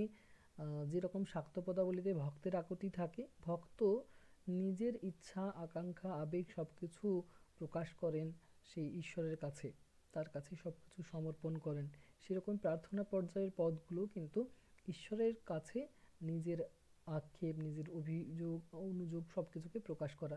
আমরা শাক্ত পদাবলীতে শ্যামা সঙ্গীতে বিভিন্ন গান পাই না বা পদ পাই না, মা আমায় ঘুরাবি কত কলুর চোখ ডাকা বলদের মতো, আমার সাধ না মিটিল আশা না পুরিল সকলই ফুরায় যায় মা। এই যে ইয়েগুলো গানগুলো, তো এগুলো যেরকম হচ্ছে ভক্তের আকুতি পর্যায়ে, তারপরে ইয়েটা আছে মন রে কৃষিকাজ জানো না মনোদীক্ষা, সেই ধরনের পর্যায় হচ্ছে এখানে প্রার্থনা পর্যায়। এখানেও ঈশ্বরের কাছে নিজের আবেদন, নিজের আশা আকাঙ্ক্ষা আকুল সব কিছুই কিন্তু প্রকাশ করেন একজন ভক্ত কবি। তো প্রার্থনা পর্যায়ের পদে আমরা দেখতে পাবো বিদ্যাপতি সেই বিষ্ণু তথা ঈশ্বরের কাছেই নিজের মানে ভুল ত্রুটি সব কিছুই স্বীকার করছেন এবং ঈশ্বরকে তিনি অনুরোধ করছেন যেন তার স্মরণে তাকে নিয়ে নেন, তার গুণ প্রশংসাও করছেন। আর বেশ কিছু ছল চাতুরিয়ে তিনি এখানে অবলম্বন করছেন। নিজের যে দোষগুলো রয়েছে জীবনে সেই দোষগুলোর কৈফিয়ত তিনি দিচ্ছেন কিভাবে চাতুরির মাধ্যমে, সেটাই এখানে দেখার বিষয়। তো দেখো পদটা এরকম আছে। এটা প্রার্থনা পর্যায়ের একটা অন্যতম পদ বিদ্যাপতির লেখা।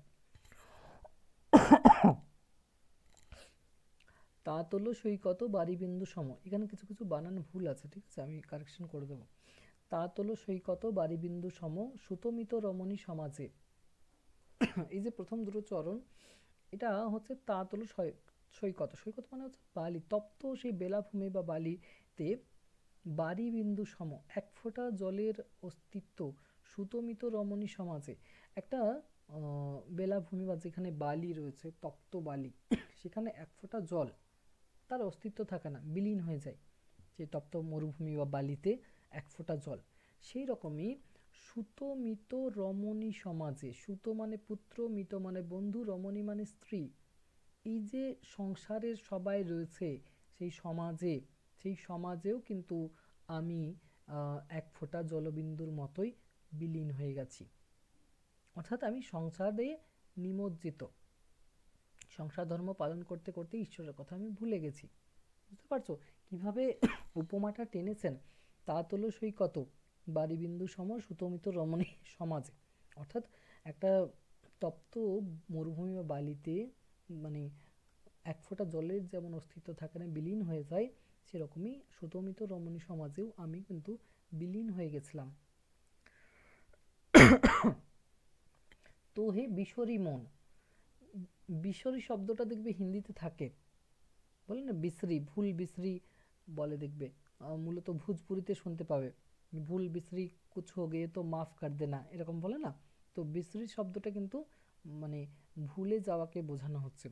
তো হে বিশরী মন মানে তোকে আমি ভুলে গেছি, তাহে সমাপলু অবমজু হব কোনো কাজে, এখন আমি তোমাকে নিজেকে মানে সমর্পণ করলাম তোমার কাছে, এখন আমি কোনো যদি কাজে লাগতে পারি ঈশ্বরের সেবাতে, এই জন্য নিজেকে আমি সমর্পণ করছি। অর্থাৎ কি আহ, সারা জীবন কিভাবে সংসার ধর্ম পালন করেছেন তার জন্য তিনি দুঃখিত বিদ্যাপতি, এবং তিনি জানাতে চাইছেন যে আমি এখন ঈশ্বরের সেবায় কিভাবে নিযুক্ত হতে পারি। মাধব মানে এখানে কৃষ্ণকেই বোঝানো হচ্ছে, মাধব হাম পরিণাম নিরাশা, আমার পরিণতি নৈরাশ্যপূর্ণ, তুহু জগতারণ দীন দয়াময়, অতএ তোহরি বিষয় আশা। তুমি হচ্ছ কি জগতের ত্রাণকর্তা, যার কাছে আমি মানে কি বলবো বিশ্বাস করি, যার কাছে আমি আস্থা করতে পারি, যে আমার আস্থার আশ্রয়স্থল, তুমি আমার বিষয় আশা। এরপরে বিদ্যাপতি তার কৈফিয়তগুলোকে জানাচ্ছেন যে কিভাবে তার জীবনের সময়গুলোকে তিনি কাটিয়েছেন, কোন কোন ক্ষেত্রে কতটা সময় তিনি অপচয় করেছেন ঈশ্বরকে ভুলে, সেগুলোই তিনি বলছেন এখানে। কতটা ছলচাতুরি দেখো। আধো জনম হাম নিদে গুয়াইলু, জরা শিশু কতদিন গেলা। খেয়াল করে দেখো, আধো জনম হাম নিদে ঘুমাইলু, অর্ধেক জনম আমি ঘুমিয়ে কাটালাম। অর্ধেক জনম ঘুমিয়ে কাটানোর অর্থ মানে ধরে নাও একটা দিন 24 ঘন্টায় একদিন হয় আমরা জানি, সেখানে 12 ঘন্টা যদি ঘুমানো হয়, মানুষ এমনি সাধারণত রাত্রে 8-9 ঘন্টা ঘুমিয়ে থাকি, আর যদি একটু ঘুম কাতুরে হয় তো সে যদি দিনে 2.5-3 ঘন্টা ঘুমিয়ে দিল, তাহলে তার টোটাল 12 ঘন্টা ঘুমানো হয়ে গেল। অনেক মানুষ 12 ঘন্টাও ঘুমায়। তাহলে তুমি যদি প্রতিদিন 12 ঘন্টা ঘুমাও, তাহলে 12 ঘন্টা জেগে আছো। তো 12 ঘন্টা যদি ঘুম হয়, 12 ঘন্টা জেগে থাকি, তার বয়স যদি 20 হয়, তাহলে 10 বছর ঘুমালো, 10 বছর জেগে থাকলো। খেয়াল করে দাও কিভাবে ক্যালকুলেশনটা তিনি করছেন, যে আধো জনম হাম নিদে ঘুমাইলো, মানে আমার তো আজকে যত বয়স, তার যদি বয়স 60 বছর হয়, তাহলে 30 বছর তিনি ঘুমিয়ে কাটিয়েছেন। সেটাই তিনি বলছেন যে আধো জনম হাম নিদে ঘুমাইলু, ঘুমাইলু মানে পার করলাম, ঘুমিয়েই কাটিয়ে দিলাম আমি।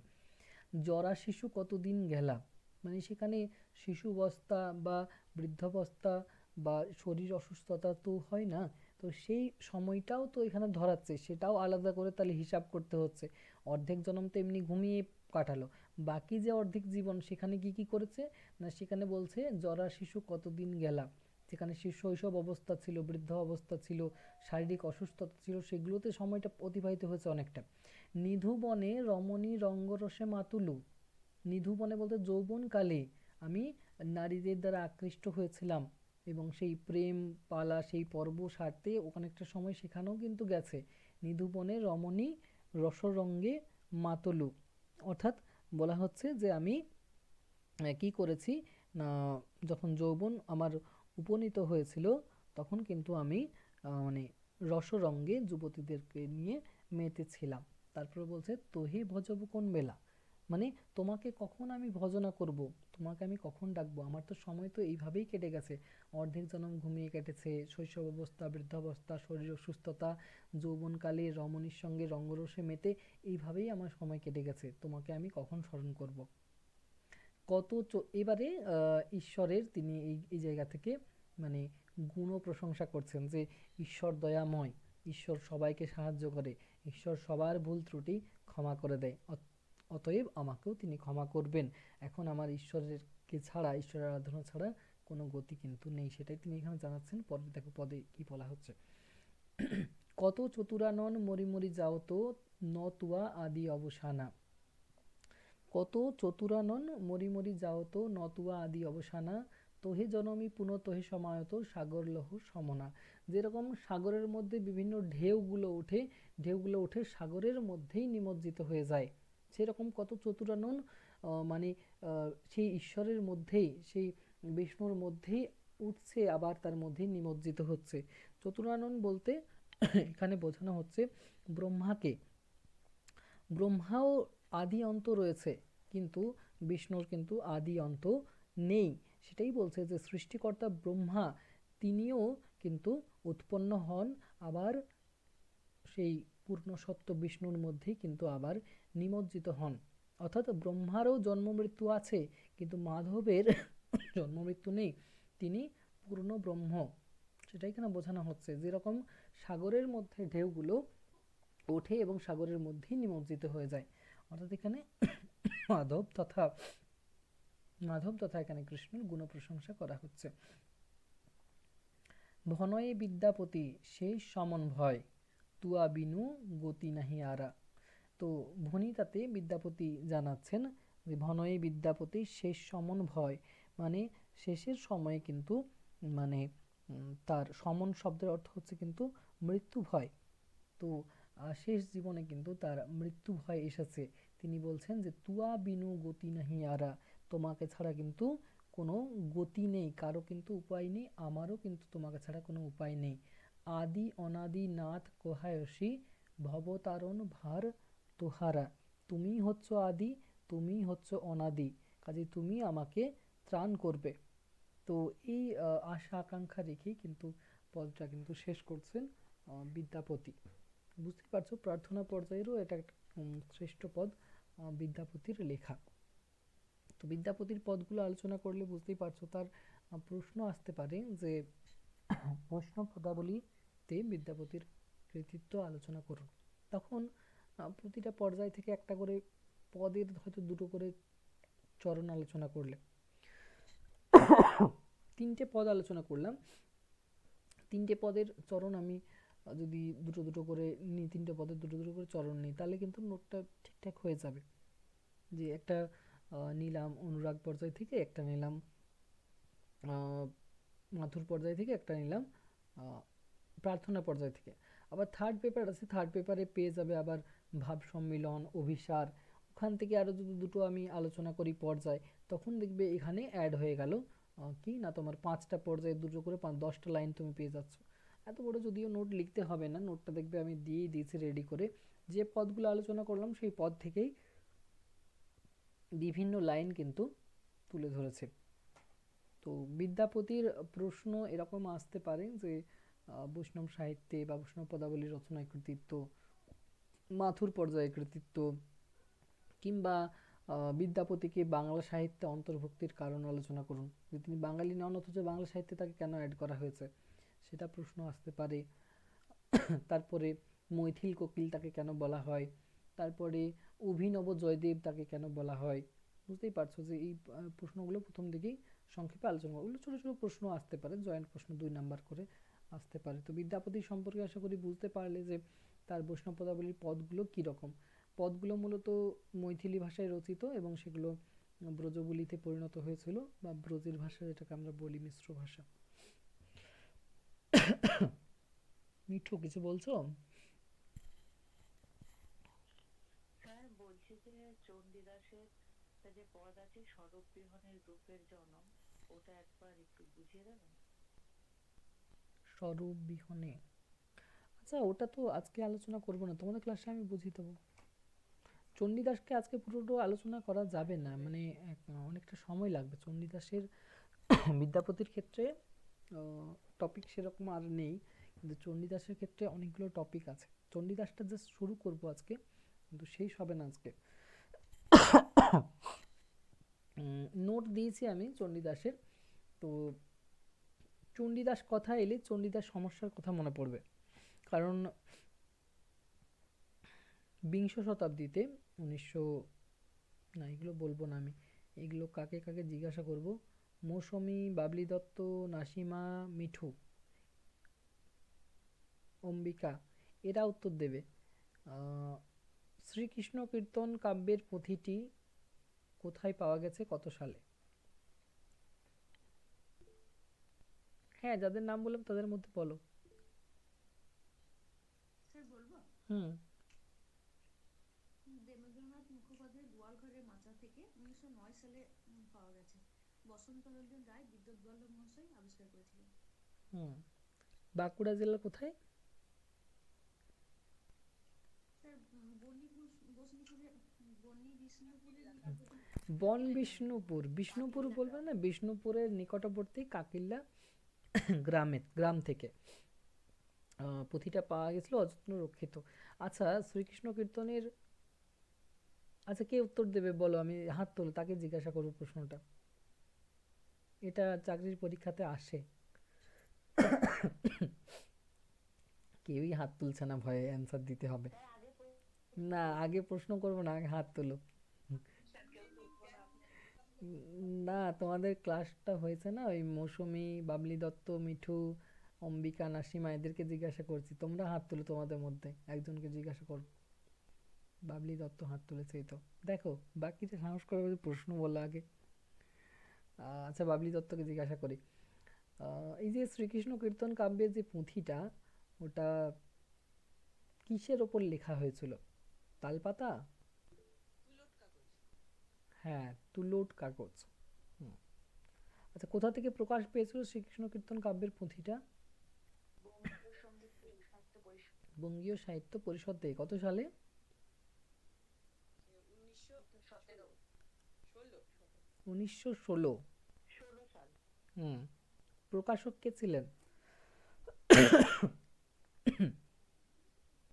বসন্তরঞ্জন। বসন্তরঞ্জন রায়ই হবে, তিনি প্রকাশক ছিলেন।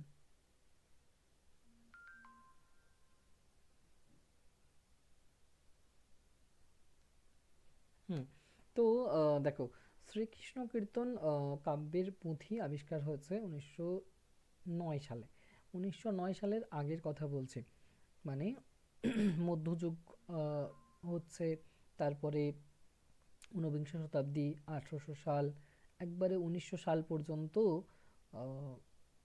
1900 সাল পর্যন্ত বাংলা সাহিত্য ইতিহাসের যে সীমারেখাটা কীরকম ছিল, মানে মধ্যযুগটাই একদম প্রাচীন যুগ বলেছিল। মধ্যযুগ মানে ওই যে বৈষ্ণব পদাবলী, ধরে নাও বিদ্যাপতি, চণ্ডীদাস, এই যে পদগুলো এখান থেকেই শুরু হতো প্রাচীন যুগটা। তার আগে কিন্তু ছিল না যে শ্রীকৃষ্ণ কীর্তনের পুঁথিও পাওয়া যায়নি আর চর্যাপদও পাওয়া যায়নি। তাহলে বাংলা সাহিত্যের সীমারেখাটা খেয়াল করে দেখো, 1900 সাল পর্যন্ত, 1900 একদম 6 সাল পর্যন্ত ধরে নাও এরকমই ছিল, বৈষ্ণব পদাবলী দিয়ে শুরু হতো। তখন বৈষ্ণব পদাবলীর পদকর্তা বলতে চণ্ডীদাস, বিদ্যাপতিকে, জ্ঞানদাস, গোবিন্দ দাসকে মানুষ জানতো। তারপরে চর্যাপদ আবিষ্কার হলো, তাহলে বাংলা সাহিত্যের প্রাচীন নিদর্শন, প্রাচীন কালটা একদম সীমারেখা হয়ে গেল। তখন কোথায় চলে গেল না, সেই চতুর্দশ শতক থেকে একবারে আগে চলে গেল, দশম শতাব্দী, দশম থেকে দ্বাদশ শতাব্দীতে চলে গেল সীমারেখাটা। তারপরে কিছু বছর পরে, 2 বছর পরেই আবার শ্রীকৃষ্ণ কীর্তন কাব্যের পুঁথিটা যখন আবিষ্কার হলো 1909 সালে, তখন আবার একটা জায়গা চলে এলো, একটা মাইলস্টোন চলে এলো, যে প্রাচীন যুগের পরে মধ্যযুগের গোড়ার একটা কিন্তু মানে সাহিত্যিক নিদর্শন হচ্ছে শ্রীকৃষ্ণ কীর্তন।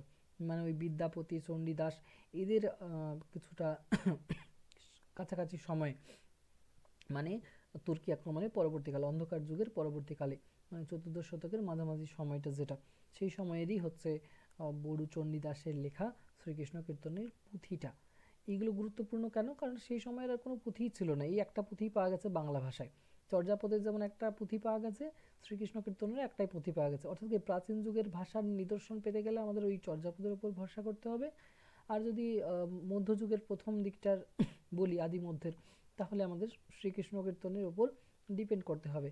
যেটার রচয়িতার নাম দেখা যাচ্ছে বড়ু চণ্ডীদাস। তৎকালীন সময়ে বিভিন্ন পদকর্তা ভণিতাতে নিজের নামগুলো লিখতেন, তো সেখানে বেশিরভাগ পদই দেখা যাচ্ছে বড়ু চণ্ডীদাস লেখা আছে। তো সেই বসন্ত রঞ্জন রায়, বিদ্যুৎ বল্লভ বলা হয় তাকে, তো সেই বসন্ত রঞ্জন রায় সেই পুঁথিটা যখন পেয়েছেন, তার মধ্যে একটা চিরকুট ছিল, শ্রীকৃষ্ণ সন্দর্ভ লেখা ছিল সেটার মধ্যে। তো অনেকে অনুমান করেন যে শ্রীকৃষ্ণ কীর্তন কাব্যের পুঁথিটার নাম হচ্ছে শ্রীকৃষ্ণ সন্দর্ভ। শ্রীকৃষ্ণ কীর্তন তো প্রকাশকালে সেটার নাম দেওয়া হয়েছিল, প্রকাশকালে নাম দেওয়া হয়েছিল শ্রীকৃষ্ণ কীর্তন, মানে বঙ্গীয় সাহিত্য পরিষদ থেকে 1916 সালে যখন প্রকাশ পাচ্ছে তখন নাম দেওয়া হয়েছিল শ্রীকৃষ্ণ কীর্তন। কিন্তু ওটাতে একটা চিরকুট পাওয়া গেছিলো, একটা কাগজের নাম লেখা ছিল শ্রীকৃষ্ণ সন্দর্ভ। তো প্রশ্ন আসতে পারে যে শ্রীকৃষ্ণ কীর্তনের পুঁথিটার আসল নাম কি, তো এটাই অনুমান করা হয় শ্রীকৃষ্ণ সন্দর্ভ। তো সেই শ্রীকৃষ্ণ কীর্তনের যে পুঁথিটা, তাতে বড়ু চণ্ডীদাসের যখন নাম পাওয়া যাচ্ছে, এর আগে সবাই পরিচিত ছিলেন চণ্ডীদাসের সঙ্গে, বৈষ্ণব পদাবলীর চণ্ডীদাস, যার জন্মস্থান ধরা হয় বীরভূম জেলার নানুরে। তার সাধন সঙ্গী ছিলেন রামী রজকিনী, তার জন্য রামী চণ্ডীদাসও তাকে বলা হয়। তো বীরভূম জেলার সেই নানুরে যদি যাও, সেখানে বিভিন্ন মন্দির দেখতে পাবে রামী চণ্ডীদাসের। সেই রজকিনী, রামী রজকিনী এবং চণ্ডীদাসের বিভিন্ন গল্প প্রচলিত আছে, আশা করি জানো। সেই রজকিনী কাপড় কাচতে যাচ্ছে সেই ঘাটে, আর সেখানে চণ্ডীদাস মাছ ধরছে। তো এই যে কাহিনীগুলো, ওগুলো সব কিন্তু সেই বৈষ্ণব পদাবলী চণ্ডীদাসকে নিয়েই রচিত হয়েছে গল্প। ধোপানি টাইপের কিছু, হ্যাঁ হ্যাঁ, ধোপা, হ্যাঁ, রজক মানে ধোপা, হ্যাঁ। তো সেই রামী রজকিনী তার নাম হচ্ছে, তো সেই রামী রজকিনী হচ্ছে সাধন সঙ্গী চণ্ডীদাসের। এবারে ব্যাপার হচ্ছে যে বড়ু চণ্ডীদাস যখন নামটা চলে এলো, ওই যে 1916 খ্রিস্টাব্দে যখন প্রকাশ পেল, তখন একটা বিরোধ সৃষ্টি হয়ে গেল, তখন একটা তর্ক বিতর্ক শুরু হয়ে গেল যে আরেক চণ্ডীদাস তাহলে কি ওই চণ্ডীদাসই? কারণ সমসাময়িক না তারা দুজন, দুজনেই হচ্ছে তুর্কি আক্রমণের পরবর্তীকালের, মানে অন্ধকার যুগের পরবর্তীকালের চতুর্দশ শতাব্দীরই দুজন হচ্ছেন। আবার দুজনের নামই চণ্ডীদাস, কিন্তু একজনের নামের আগে আছে বড়ু শব্দটা। বড়ু, বড়ু বলতে ব্রাহ্মণ কি বোঝানো হতো সেই সময়? বাবলি দত্ত কিছু বলছেন? তাহলে আদি চণ্ডীদাস কোন, মানে কাকে বলে আদি চণ্ডীদাস বলতে এবারে কাকে বোঝানো হয়? বড়ুকেই বলবো। দুজন চণ্ডীদাস কিন্তু সমসাময়িক, এবার আদি চণ্ডীদাস কোথায় আছে আমি জানি না, লেখা যেখানে প্রশ্ন আছে সেখানেই হয়তো উত্তরটা পাবেন। প্রথমে দেখুন 1900 সাল পর্যন্ত মানুষ চণ্ডীদাস বলতে জানতো বৈষ্ণব পদাবলী চণ্ডীদাসকে। 1909 সালের পরে যখন 1916 সালে প্রকাশ পেল তখন সবাই জানলো যে আরেকজন চণ্ডীদাস আছে। তাহলে আদি চণ্ডীদাস বলতে হয়তো বৈষ্ণব পদাবলী চণ্ডীদাসকেই বলে থাকেন আমার মনে হচ্ছে, কারণ তারা আদি থেকে জেনে এসেছে যে চণ্ডীদাস বলতে বৈষ্ণব পদাবলী চণ্ডীদাস। এবার বলতে পারছি না যে আদি শব্দটা কাকে দেবে, কারণ দুজন তো সমসাময়িক। তর্ক বিতর্ক এই জন্যই হচ্ছে সমসাময়িক বলেই। তাহলে কি দ্বিজ স্যার তাহলে কি দ্বিজ চণ্ডীদাস বলতে হবে এই বৈষ্ণব পদাবলী যিনি চণ্ডীদাস? না, শুধু চণ্ডীদাস বলবে। দ্বিজ চণ্ডীদাস নামে অনেক আরো পদকর্তা পদ পাওয়া গেছে, সেগুলো না তো চণ্ডীদাস না তো বড় চণ্ডীদাস। দীন চণ্ডীদাস, দ্বিজ চণ্ডীদাস, টোটাল 4জন চণ্ডীদাসের নাম পাওয়া যায়। চণ্ডীদাস মানে বৈষ্ণব পদাবলী, তারপরে বড়ু চণ্ডীদাস মানে ওই শ্রীকৃষ্ণ কীর্তন, তারপর দ্বিজ চণ্ডীদাস আর দীন চণ্ডীদাস। এই দ্বিজ আর দীন এনারা আরো আলাদা, ঠিক আছে, এনারা আরো পরবর্তীকাল। সহজিয়া চণ্ডীদাস, সহজিয়া চণ্ডীদাস বলতে কাকে বলছে? তো জানি না, ওখানে তো পদে তো আছে। এমনি সহজিয়া বলতে ওই বৈষ্ণব পদাবলী চণ্ডীদাসকেই মনে হয় বোঝানো হচ্ছে। সহজিয়া বৈষ্ণব ধর্ম অর্থাৎ সেই চণ্ডীদাস। ওই আপনাদের বইয়ে আছে দেখবেন, স্বরূপ বিহনে রূপের জনম, ওখানে সহজীয় বৈষ্ণব ধর্মের কথা আছে। তো ওখানে তো বৈষ্ণব পদাবলী চণ্ডীদাসকে, তো ওটা তো বৈষ্ণব পদাবলী চণ্ডীদাসই ওটা। তিনি তো বলেছেন না যে শুনো হয় মানুষ ভাই, সবার উপর মানুষ সত্য তাহার উপর নাই, এটা বৈষ্ণব পদাবলীর চণ্ডীদাস। তো যাই হোক, চণ্ডীদাস সমস্যা ওই ঘটনাকে কেন্দ্র করেই হয়েছে। কোন ঘটনাকে? না, যখন বড়ু চণ্ডীদাসের শ্রীকৃষ্ণ কীর্তনের পুঁথিটা প্রকাশ পেল তখন থেকে। এবারে দেখো, বড়ু চণ্ডীদাসের শ্রীকৃষ্ণ কীর্তনের যে পুঁথি তাতে ভাষাটা কিন্তু আলাদা, একটু আধুনিক অনেকটা রয়েছে সেই ভাষা। আর বৈষ্ণব পদাবলী চণ্ডীদাস যে রয়েছেন তার যে পদ, তাতে যে ভাষাটা রয়েছে একটু প্রাচীন রয়েছে। কিন্তু দুজনের পদের মধ্যে কিন্তু অনেক বিভেদ রয়েছে, বাংলা ভাষার অনেক পরিবর্তন আছে। এবং বড়ু চণ্ডীদাসের ভাষাতে আমরা দেখতে পাবো যে বাঁকুড়া পুরুলিয়া যে ভাষা তার সঙ্গে মিল পাওয়া যায়। আর পুঁথিটাও বাঁকুড়াতে পাওয়া গেছে। আর তার জন্মস্থান ধরা হয় কোথায়? না বাঁকুড়া জেলার ছাতনাতে। ছাতনাতে গেলে বড়ু চণ্ডীদাসের মূর্তি দেখতে পাবে।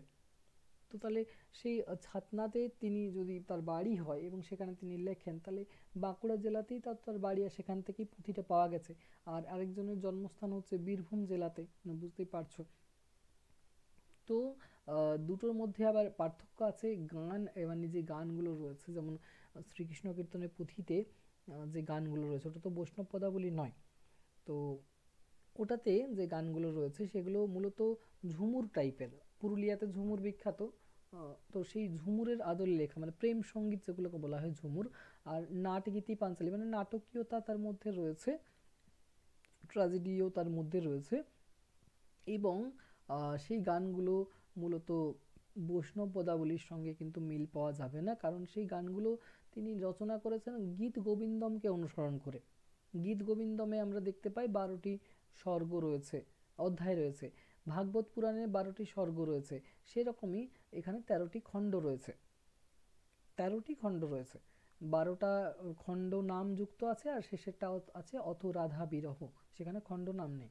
তো অনেকেই মনে করছেন তাহলে যে এগুলোর ক্ষেত্রে প্রভাব পড়ছে গীত গোবিন্দম কাব্যের আর ভাগবত পুরাণের। আর বড়ু চণ্ডীদাসের সময় কিন্তু বৈষ্ণব পদাবলীর পদ অতটা হয়তো প্রচলিত ছিল না, তার জন্য তাকে এগুলো অনুসরণ করতে হয়নি। তিনি ভাগবত পুরাণকেই মূলত অনুসরণ করেছেন আর গীত গোবিন্দমকে অনুসরণ করেই লিখেছেন, তার জন্য খণ্ডে খণ্ডে ভাগ করেছেন। আর বৈষ্ণব পদাবলীর পদগুলো তো খণ্ড নয়, সেগুলো তো বিভিন্ন পর্যায় অনুযায়ী, একটা পর্যায়ে বিভিন্ন ধরনের পদ লিখছেন তারা। আর এটা পুরোপুরি একটা কাব্য শ্রীকৃষ্ণ কীর্তনটা।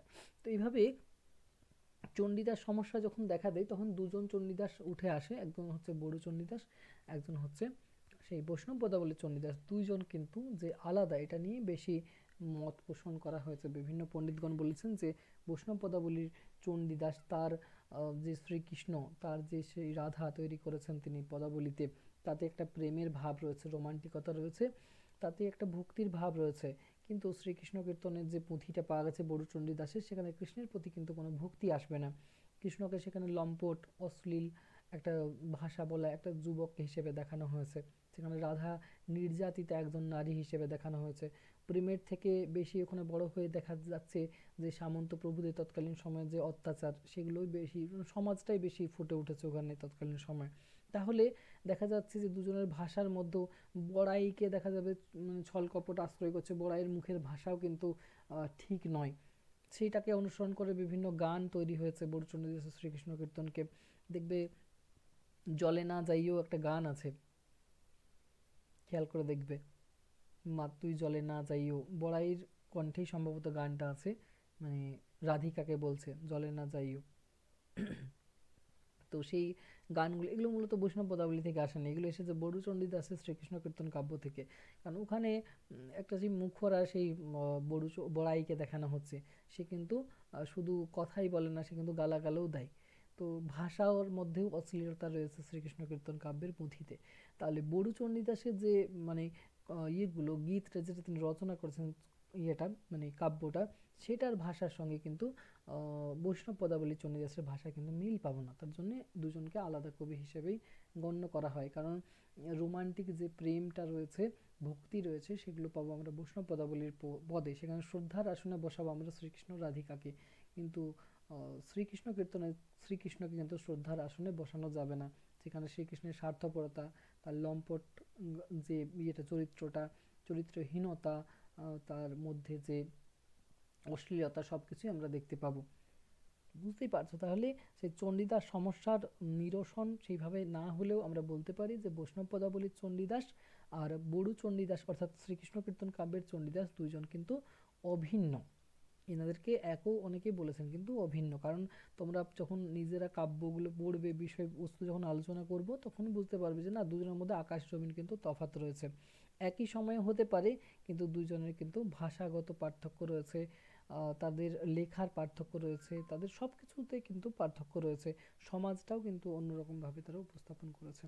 তো বৈষ্ণব পদাবলীর চণ্ডীদাস যখন আলোচনা করা হবে, তখন বৈষ্ণব পদাবলীর চণ্ডীদাস কিন্তু পূর্বরাগ পর্যায়ে, অভিসার পর্যায়ে, তারপরে হচ্ছে আক্ষেপানুরাগ পর্যায়ে মানে বিভিন্ন ধরনের পদ রচনা করেছেন। মূলত পূর্বরাগ পর্যায়ে তিনি সর্বাধিক কৃতিত্ব দেখিয়েছেন, এবং পূর্বরাগটা নিয়ে আলোচনা করব আমি তোমাদের নেক্সট ক্লাসে। আর তার সঙ্গে থার্ড পেপার যখন পড়বে PGBG3, সেখানে আক্ষেপানুরাগ পর্যায়ে চণ্ডীদাসের বিভিন্ন পদ রয়েছে। তো থার্ড পেপারে যদি পরীক্ষায় প্রশ্ন আসে, ওখানে পূর্বরাগ আসে না, ওখানে আসে চণ্ডীদাস, আক্ষেপানুরাগ পর্যায়ে চণ্ডীদাসের কৃতিত্ব আসে। আর তোমাদের যদি ফার্স্ট পেপারে পরীক্ষায় আসে, তো এখানে সার্বিক আসবে যে চণ্ডীদাসের কৃতিত্ব বৈষ্ণব পদাবলীতে। তাহলে এখানে পড়তে হবে পূর্বরাগ, অভিসার আর আক্ষেপানুরাগ, এখানে সবগুলোই পড়বো, নিবেদন, আরও অনেক পর্যায় রয়েছে, সব পর্যায়গুলো পড়বো পেপার 1-এ। আর পেপার 3-তে শুধু পড়তে হবে আক্ষেপানুরাগ পর্যায়টা, বুঝতে পারলে? তো এইভাবে পড়লে মানে ফার্স্ট পেপার পড়লে সবগুলোই হয়ে যাচ্ছে, থার্ড পেপারের জন্য শুধু আক্ষেপানুরাগটা পড়তে হবে। পর্যায়গুলো কাকে বলে সেগুলো তো আলোচনা করলাম। নেক্সট ক্লাসে চণ্ডীদাস আর তার উত্তর মানে তার পরবর্তীকালের যে তার মানে তাকে অনুসরণ করছেন যিনি, দ্বিতীয় চণ্ডীদাস, বা যাকে চণ্ডীদাসের ভাব শিষ্য যাকে বলবো আমরা, জ্ঞানদাস। চণ্ডীদাস আর জ্ঞানদাস পদ আলোচনা করব। চণ্ডীদাস মূলত বাংলা ভাষায় পদ রচনা করতেন, বৈষ্ণব পদাবলীর পদগুলো একদম পিওর বাংলাতে তিনি লিখতেন। সইকে বা শোনা এলো শ্যামনাম, কানের ভিতর দিয়া মরমে পুষিল গো, আকুল করিল মোর প্রাণ, একদম পরিষ্কার বাংলা। এই যে তোমার চণ্ডীদাস কহে, শুনো হে মানুষ ভাই, সবার উপরে মানুষ সত্য, তাহার উপরে নাই, এই কথাটা চণ্ডীদাসই বলেছেন। তাহলে একদম পিওর বাংলা ভাষায় তিনি কিন্তু পদগুলোকে রচনা করেছেন। আর তার যোগ্য উত্তরসূরি হচ্ছেন জ্ঞানদাস। তো সেই জ্ঞানদাসের আবার জন্ম ওই কাছাকাছি, চণ্ডীদাসের বাড়ির কাছাকাছি। চণ্ডীদাসের জন্মস্থান হচ্ছে বীরভূম জেলার নানুরে, আর জ্ঞানদাসের হচ্ছে কান্দ্রা। তোমার ওটা ওই বীরভূম আর বর্ধমানের একদম বর্ডার, জ্ঞানদাস কান্দ্রাও বলা হয় জায়গাটাকে। তো যারা বীরভূম জেলায় বা পূর্ব বর্ধমানে থাকো, তারা আশা করি জানবে, নানুরটাকেও চিনবে আর জ্ঞানদাস কান্দ্রাকেও চিনবে। বেশি ডিফারেন্স নয়, দুটো জায়গা একদম কাছাকাছি জায়গা। তাহলে ওই চণ্ডীদাসকে অনুসরণ করেছিলেন পরবর্তীকালে জ্ঞানদাস। তো তিনিও বাংলা ভাষাতে পদ লিখেছিলেন। আর আক্ষেপানুরাগ পর্যায়ে জ্ঞানদাসের কৃতিত্ব রয়েছে। খেয়াল করে দেখো, চণ্ডীদাস পূর্বরাগ আক্ষেপানুরাগ দুটোতে কৃতিত্ব দেখাচ্ছেন, জ্ঞানদাস আক্ষেপানুরাগে কৃতিত্ব দেখাচ্ছেন। যেমন তার একটা আক্ষেপানুরাগ পর্যায়ের পদ রয়েছে। আচ্ছা, বলতে পারবে কেউ তোমরা যারা ক্লাস করেছিলে আগে, আক্ষেপানুরাগ পর্যায়ের পদটা কি ছিল? সুখের লাগিয়ে ঘর বাঁধিনু। হ্যাঁ, সুখের লাগিয়া এঘর বাঁধিনু অনলে পুড়িয়া গেল, অমিয় সাগরে সিনার করিতে সকলই গরল ভেগল। তো বাংলা ভাষাতে জ্ঞানদাসু পদ রচনা করতেন। হ্যাঁ, বিদ্যাপতির উত্তরসূরিকে, বিদ্যাপতির উত্তরসূরি হচ্ছেন গোবিন্দ দাস। জ্ঞানদাস আর গোবিন্দ দাস এনারা হচ্ছেন চৈতন্য পরবর্তী যুগের কবি, চৈতন্য তিরোধানের পরে, ঠিক আছে, চৈতন্য পরবর্তী কবি। এনারা দুজন দুজনকে অনুসরণ করছেন। জ্ঞানদাস চৈতন্য পরবর্তী হিসেবে চৈতন্য পূর্ববর্তী চণ্ডীদাসকে অনুসরণ করছেন। গোবিন্দ দাস তিনিও চৈতন্য পরবর্তী হিসেবে তিনি চৈতন্য পূর্ববর্তী বিদ্যাপতিকে অনুসরণ করছেন। বিদ্যাপতির যে পদগুলো সেগুলো ছিল মৈথিলি ভাষায়, পরে ব্রজবলিতে পরিণত হয়েছিল। আর গোবিন্দ দাস যে পদগুলো লিখছেন সেগুলো তিনি ব্রজবলি ভাষাতে লিখছেন, মৈথিলিতে নয়। বিদ্যাপতিকে অনুসরণ করছেন কিন্তু ব্রজবলি ভাষাতে গোবিন্দ দাস পদ রচনা করছেন, যেহেতু তিনি বাংলার, তিনি বাঙালি ছিলেন। গোবিন্দ দাস কবিরাজ বলা হতো তাকে। তো গোবিন্দ দাসের কৃতিত্ব কিন্তু অভিসার পর্যায়ে, অভিসার পর্যায়ে সর্বাধিক কৃতিত্ব দেখিয়েছেন। তার উল্লেখযোগ্য পদ হচ্ছে কণ্টক গাড়ি কমল সমপদ তল, মঞ্জির চিরহি ঝাঁপি, এই যে পদটা, ঠিক আছে, অভিসার, কৃষ্ণের অভিসার, রাধার অভিসার, এইসব নিয়ে পদ তিনি রচনা করেছেন, সর্বাধিক শ্রেষ্ঠত্ব দেখেছেন সেটাতে। ঠিক আছে, তো আজকে এ পর্যন্তই থাক। আমি তোমাদের নেক্সট ক্লাস যেদিন হবে সেদিন বললাম যে চণ্ডীদাস এবং তার শিষ্য জ্ঞানদাসকে নিয়ে আলোচনা করব। এ বিষয়ে কারো কোনো কিছু প্রশ্ন আছে?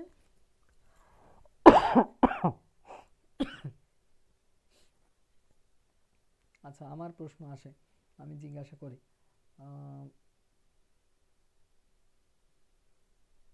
আচ্ছা বলো, সইকে বা শোনা এলো শ্যামনাম, এই যে পদটা বললাম এটা কার লেখা বললাম বলো তো? এটা চণ্ডীদাসের পূর্বরাগ পদ। চণ্ডীদাসে বললাম পূর্বরাগ পর্যায়ে। এসো কি আমারে দুঃখের নাহি ওর, কার লেখা কোন পর্যায়ে? বিদ্যাপতি মাথুর। আচ্ছা, হাত গো দর্পণ মাথ গো ফুল, কার লেখা কোন পর্যায়ে? এটাও বিদ্যাপতির অনুরাগ, অনুরাগ পর্যায়ে। অনুরাগ পর্যায়। আচ্ছা, একটা শব্দ বললাম যে বিদ্যাপতি কহ কইছে গুয়াইবি হরিবিনে দিন রাতিয়া, গুয়াইবি শব্দের অর্থ কি?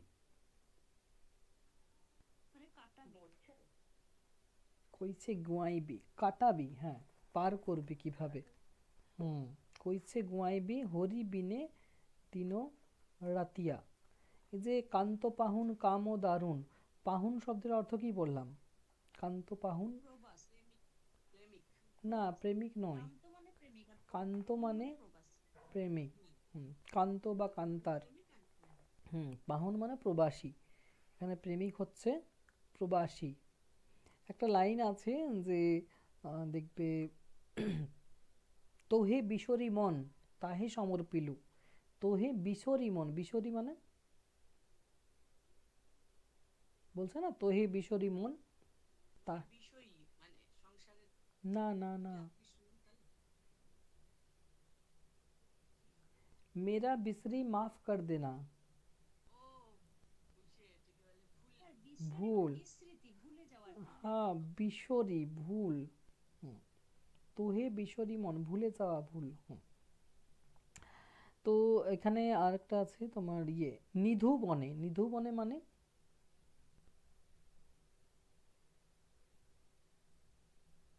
নিধু বনে রমণী রসরঙ্গে মাতলু,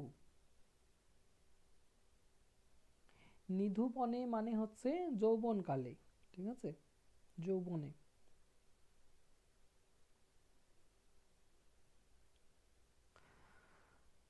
যাই হোক, ঠিকঠাকই আছে, ঠিকঠাক উত্তর দিতেও পারছো। ঠিক আছে, নেক্সট ক্লাস হবে, সেদিন এগুলো আবার আলোচনা হবে, এগুলো একটু রিপিট করব, তারপর চণ্ডীদাস সম্পর্কে আলোচনা করব।